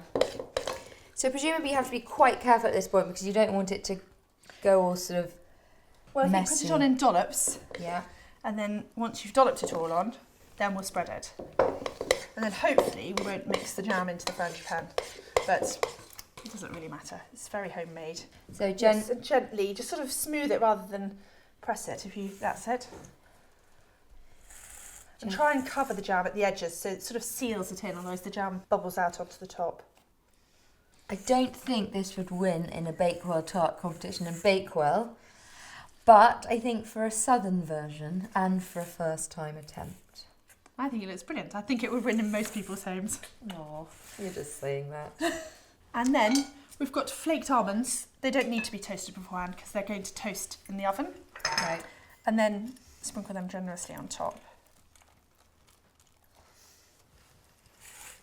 So all we need to do now is bake it in the preheated oven at 180 degrees Celsius for about 20 to 25 minutes, or until it's sort of lightly golden and springy to the touch. It's going to smell like almonds and it's going to be delicious and I cannot wait.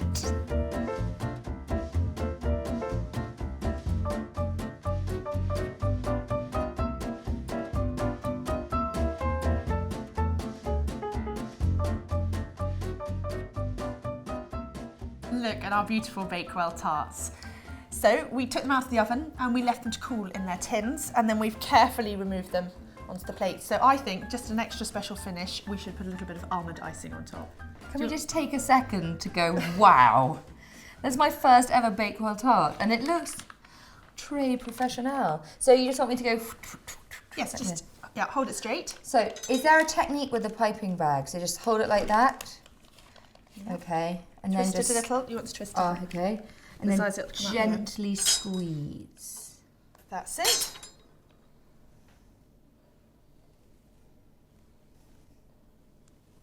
I'm having waves of pride here. You should be. Look at that! You could buy that in a shop. Your pastry is more uniform than mine, but then you are a professional. I think yours looks brilliant. You know what? You look so good. I kind of think it would be rude not to just see what the middle looks like. I think we should try a slice. Should we try a slice? Absolutely. This is the moment of truth. Nice and firm. It's crisp pastry. Ooh, did you hear that? That was a No soggy bottoms. That was a crisp pastry. And so it should have a beautiful red base, shouldn't it? Absolutely. Look at that. I think it's fantastic. We could Okie dokie. Do you want first try? I want your honest opinion. Look, beautiful crisp pastry, lovely neat layer of compote. Probably the neatest thing I've ever done in my life. Absolutely gorgeous.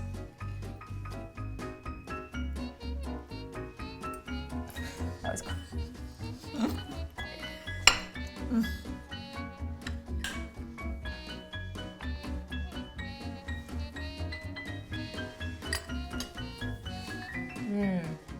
Delicious. I think you get a Star Baker award for that.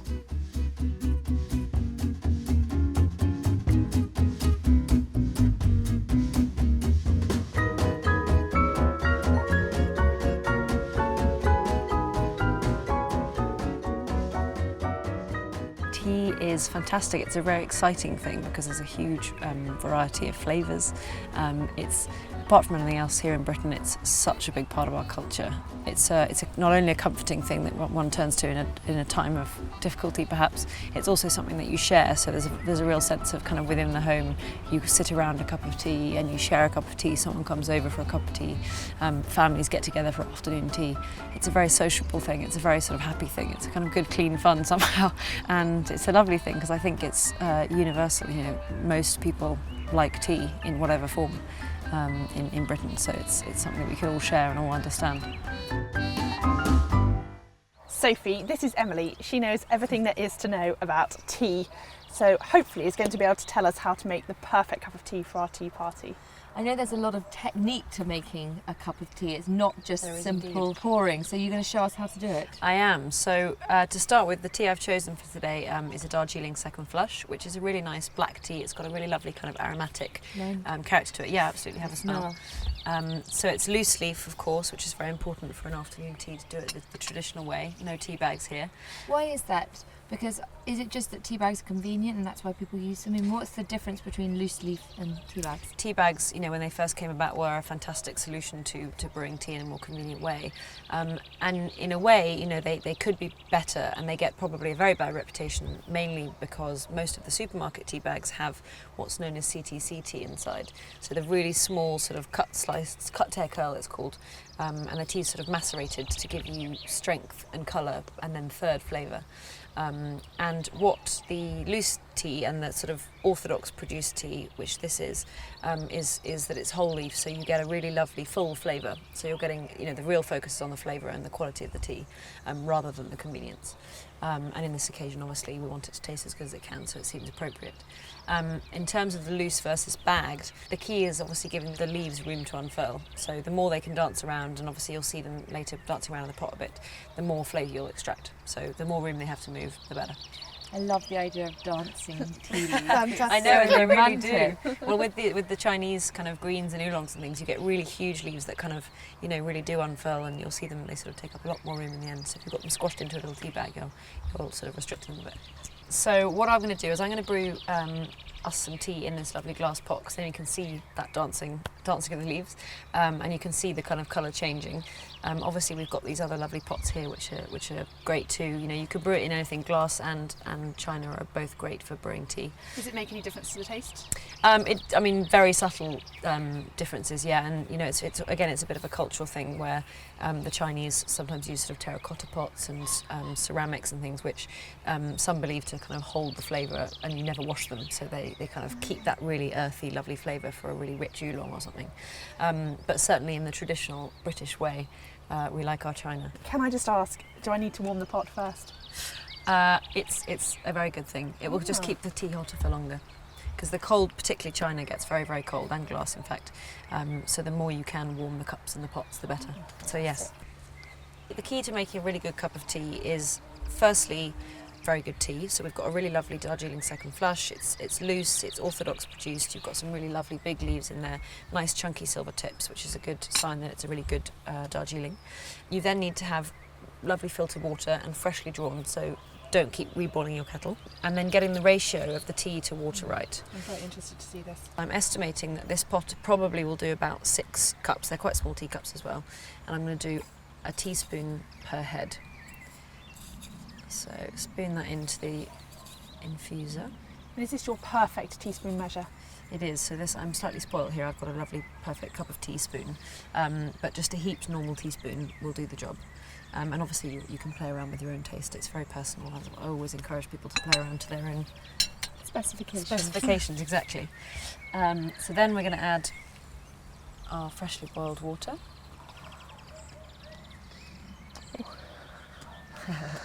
Anticipating That it's going to lovely- taste wonderful already. That lovely sound of the water going into the tea.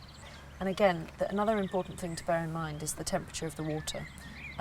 For this lovely black tea, and for all black teas, off the boil is perfect. But if you were doing a green tea or a white tea even, they're a lot more delicate because of the way they're processed. So you need to actually have a much lower temperature. So you don't, I mean, if you're at home, you don't need to necessarily bring, temperature gauges out and anything like that, but you just need to bear in mind that boiling water on a green tea, for example, will burn it, and that's what gives you that sort of bitter flavour that people associate with green tea. It's so funny because I find the green tea really, really bitter, and I just assumed it was just green tea. Yeah. No, it's green. I mean, a lovely green tea should be really lovely and sweet and refreshing. So how long would I wait after the kettle had boiled? If you just flip up the top of your kettle, that will obviously let it all steam out and give it, leave it 5 minutes. That will probably bring it Okay. down. The other thing you can do, which is a bit fiddly and obviously take care when doing it with boiling water, is if you pour it into a mug and then sort of out again and back, that will drop it about 10 degrees. So not to do with children around. That amber colour is absolutely beautiful. Yeah, Pretty. so it's a really lovely, I see if they're lovely dancing. colour. Yeah, they were dancing around When when you the water came in, comes oh in. So no. they'll continue to. Well, kind they of do look move like around they're a bit. filling up. Yeah, absolutely. Now, Emily, you need to help us with the dilemma, the oldest dilemma. Do you put milk then tea, or tea then milk? So it's, as you say, a hotly debated topic, and I'm sure there are keen supporters of both sides. So dare I say which one I support? So certainly traditionally, the tea has historically always been, the correct way, let's say, has been considered to be putting the milk in afterwards. But I have to say, from a taste perspective and from a tea perspective, if the tea's too hot, it can burn the fats in the milk, which then gives you a sort of slightly not quite the best cup of tea you've had. So is that way? Slimy. And you get that little bit of oil on the top. Yeah, Oh, well, it you've just won't answered. bind I've quite as always well. wondered why that happened. Whereas obviously if you're putting the milk in first, then the ratio of the hot liquid to the milk is, when it first hits the milk, is a lot less, which means that it kind of binds a little bit better. How interesting. Yeah, there was also a historical reason for putting the milk in first, which was that they believed that because the china wasn't necessarily always really good china, or it was so fine, that actually putting the milk in first meant that the sort of china was protected, if you like, from the hot liquid going in and cracking it. So they didn't ruin their beautiful cups. It didn't ruin their beautiful cups. Mistaken. But no, it continues to be hotly debated, so Well, it doesn't matter for this one because it's Darjeeling, so I'm going to have it without milk anyway. absolutely. So this I really do recommend without. It's got a really lovely, very unique muscatel flavour, which is a sort of grape word to describe that sort of really lovely aromatic characteristics. The next thing to think about is the brewing time. So making sure that the contact between the leaves and the water is not too long. So you actually take the tea leaves out. Actually take the tea leaves out. So the key is to just making sure that they're not in contact for too long. Should I take that? Yeah. Lid back on. Lid back on. So now what you've got in here is just the lovely, perfectly brewed tea. So you don't need to worry about it going over stewing. Putting the leaves directly in there obviously is fantastic if you've got exactly the right amount of tea for everyone. Oh. But what it means if the leaves are still in there is that the next round will be, when you sometimes do it, your granny used to make it with the Yes. least leaves in the pot. And then And add that's more. great, and then you can obviously take one of these strainers and strain the leaves out over the cup, which is lovely. But as I said, you just need to get the perfect amount, because if you leave any water in there with all the leaves, it will continue brewing and Stewed you'll get and something a little bit bitter. bitter. Yes. Exactly. So, let's have some Darjeeling. And Darjeeling is in northern India. It is, it's in the Himalayas. It's very high altitude, which is partly what contributes to its flavour. Tea is just like wine in the sense that you get a really, all the characteristics of the flavour come from the terroir, so they come from exactly how high they're grown, the soil and the climate are all the things that contribute to the different characteristics of different teas. So obviously you get teas from all around the world. Already they're quite different because of the areas they're grown in. But even within India, you've got Assam, which is nestled in the northeast, and you've got very flat tea estates and very humid conditions. And that Assam is sort of really strong and malty and punchy, whereas in Darjeeling, very high elevations, very steep gardens, you've got a very different flavour, which is unique to Darjeeling. is delicious. Well, thank you, Emily. We have learnt a huge amount. And we've had a fantastic cup of tea. Good, I'm glad.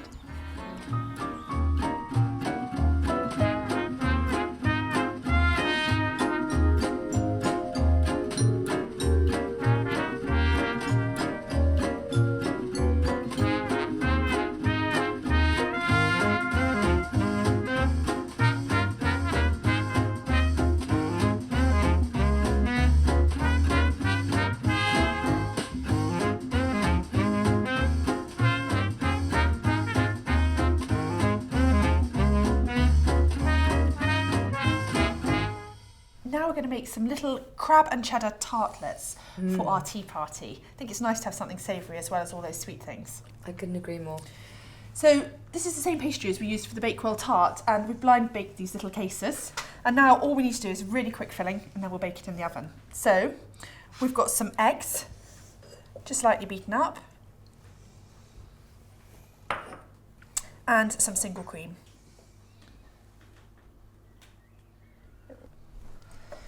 And then we're going to put in a tiny bit of mustard, enough just to flavour it. A little bit of crushed garlic. Garlic and mustard, yum, yum, yum. A pinch of black pepper. And some sea salt. These are going to be so good. And then it's really nice to have this little bit of nutmeg. Gives it sort of really warm flavour to the crab. So just literally a little sprinkle like that? Yes, lovely. Perfect. And then we're just going to mix that up with a fork. I do love crab I'm quiches and tarts. They're just amazing. so pleased you do. That's absolutely my favourite. I think it's the taste of summertime. Okay, just before you start, it's really useful to always put your little tart cases onto a baking tray, because sometimes it makes it really difficult otherwise to pour in the liquid, and if you get any overspill it doesn't go all over the oven. So we're going to put a little bit of cheddar into the bottom of the cases.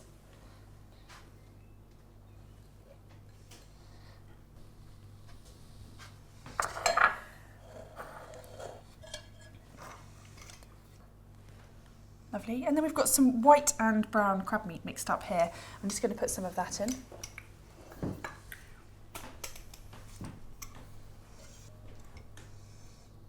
That smell, it's like the seaside. It's just like being on the beach, isn't it? I actually much prefer crab to lobster. Lobster's supposed to be the really sort of luxurious one, but I just think crab is one of the best bits of shellfish you can get. It's just so sweet and tasty. There we go. Okay. I'm going to be making these as soon as I get home. Fantastic. Well, they're really nice for suppers as well. Yeah. If you want to have people for dinner, have them as a little starter, or for lunch with a salad. Or you could just do a big, like a regular size one, couldn't you? Yeah, it'd be absolutely lovely. So then we're going to carefully pour over our cream mixture. Don't want to fill it too full. Just cover the crab. And just leave a little bit of space at the top because we want to put some cheese and spring onions on. I'm ludicrously excited about these. There we go. You probably won't need quite all of the mixture. And then just put on a tiny little bit of spring onion. I think it's just nice to add a little bit of fresh colour on the top. I just put in a few little bits. They look lovely. And then we're just going to finish with a little bit more of the cheese on top. I just think it's lovely to get that sort of golden finish. Real cheesiness. Cheese and crab seems to work so well together. I'm definitely a more cheese is better kind of gal. And if you haven't got cheddar, you can use other cheeses that you've got. It's just... Well, Gruyere works. I do love a bit of Gruyere. Fantastic. Then all you need to do is pop those into the preheated oven at about 180 degrees Celsius and probably check them after about 12 or 15 minutes. And you'll see when they're done, sort of golden brown. And what I often do is I bake them and then I leave them to cool, and then just before people are arriving, I just pop them in the oven for a couple of minutes just to warm them through. Up a bit. Yeah, just makes them taste really lovely. Oh my goodness, this is exciting.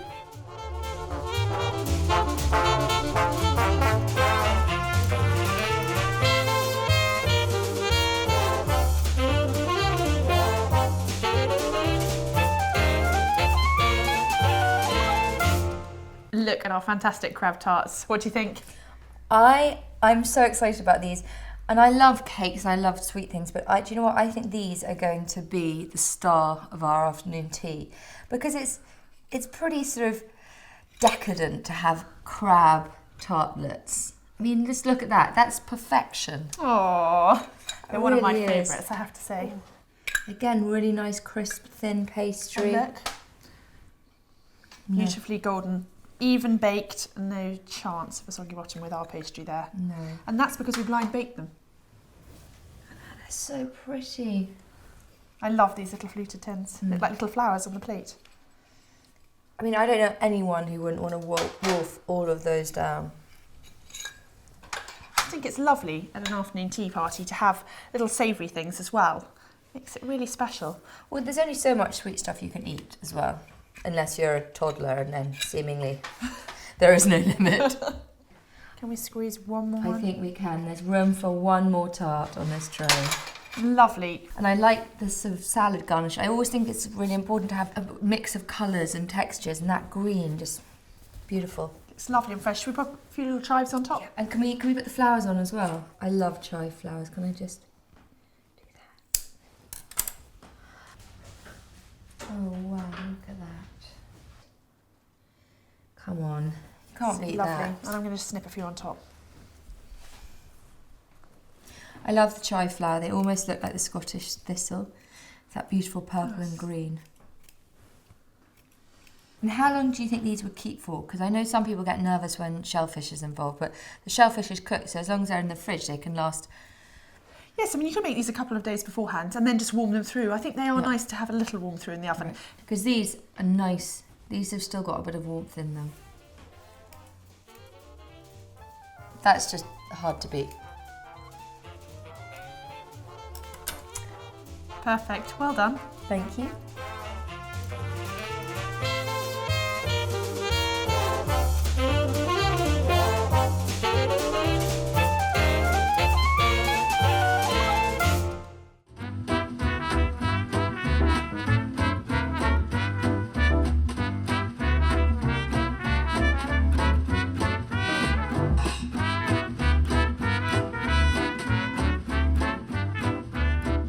Homemade lemonade is the perfect refreshing drink for an afternoon tea party and a great alternative to making a pot of tea.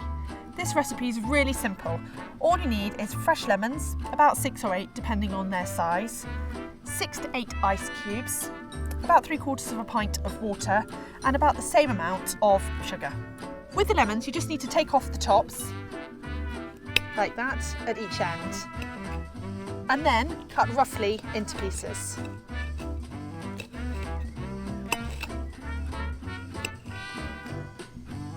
Here's the rest of them. So let's put all of the lemons into the liquidizer.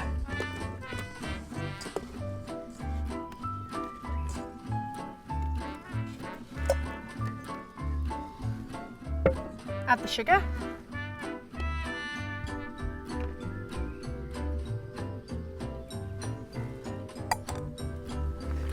And the ice.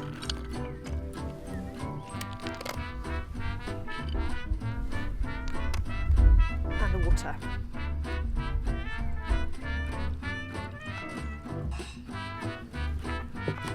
Then pop the lid on and give it a whiz.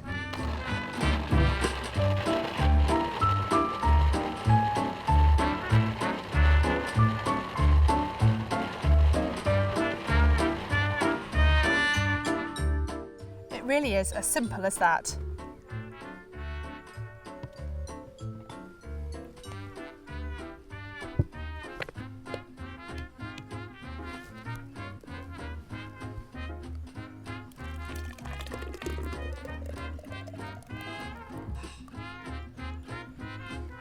And I'm just going to add a little bit more ice and a lovely sprig of fresh mint. Delicious.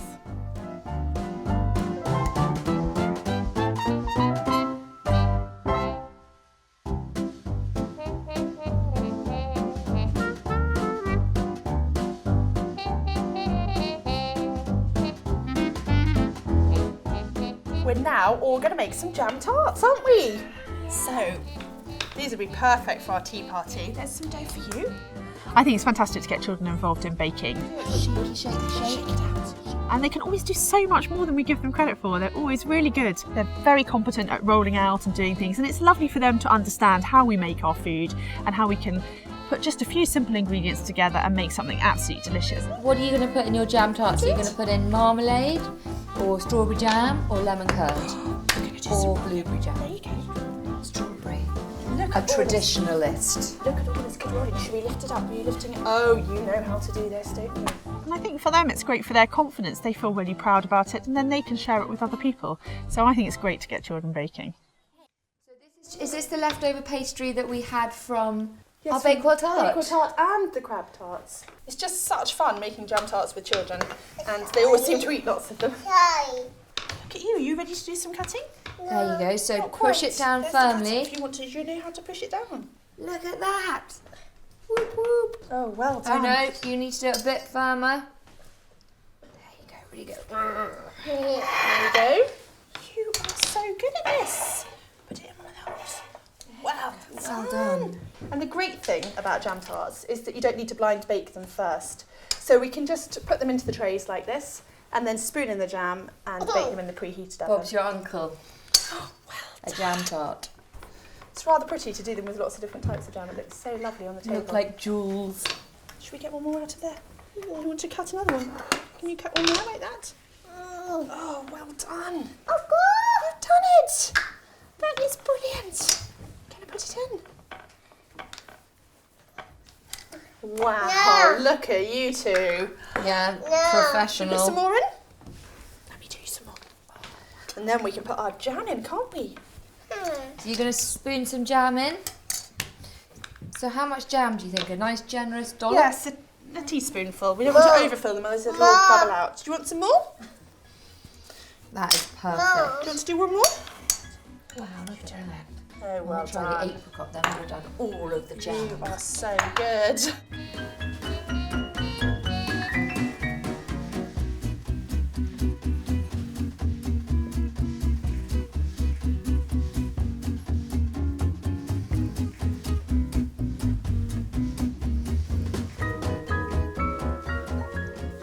Miranda, pretty professional looking Star tray. bakers.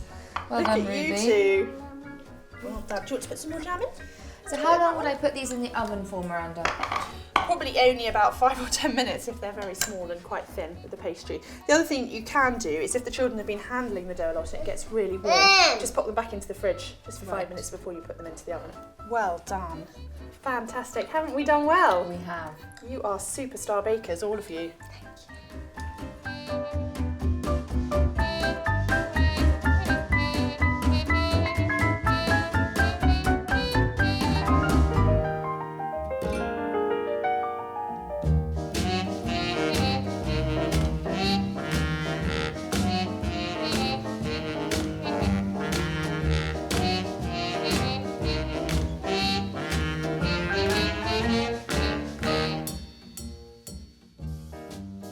I have always loved afternoon tea, and it was great fun planning all of the menu, and it's just the greatest feeling when it all comes together, everyone's enjoying all of it, all the things look right together on the table, you've got the right mix of savoury and sweet, and being able to hear people at the tea parties saying, oh, that's delicious, or I really like the combination of this with this, or those are the lightest, fluffiest scones, or hasn't that cake risen beautifully? That's the greatest compliment, and for me the greatest test always is how quickly it's eaten. So yeah, no, I'm really delighted with how it's gone, and I feel very satisfied that Sophie has become a much more confident baker on the back of it. I really enjoyed meeting Miranda and Emily and learning lots of different things, and I think the main things I'm going to take away from it is I need to go and buy an electric scale, because unlike cooking, baking is all about precision. You have to get all the measurements bang on, otherwise you don't get the results you want. And I also learnt not to be scared and think you can't do something, but actually attempt it. And as Miranda says, if it doesn't work perfectly first time, who cares? You just have to keep going until you perfect it. And I get so much pleasure from cooking anyway, so I'm really hoping that I will get a lot of pleasure from baking in the future. it's been great fun teaching Sophie, and I think that she's hopefully gone away with even more of an enthusiasm for baking and a bit more confidence that she can try some of these things and that she really can do it, rather than worrying about whether it's going to be perfect or whether she can actually achieve it or she's got time to fit it in. So yeah, it's been really good fun.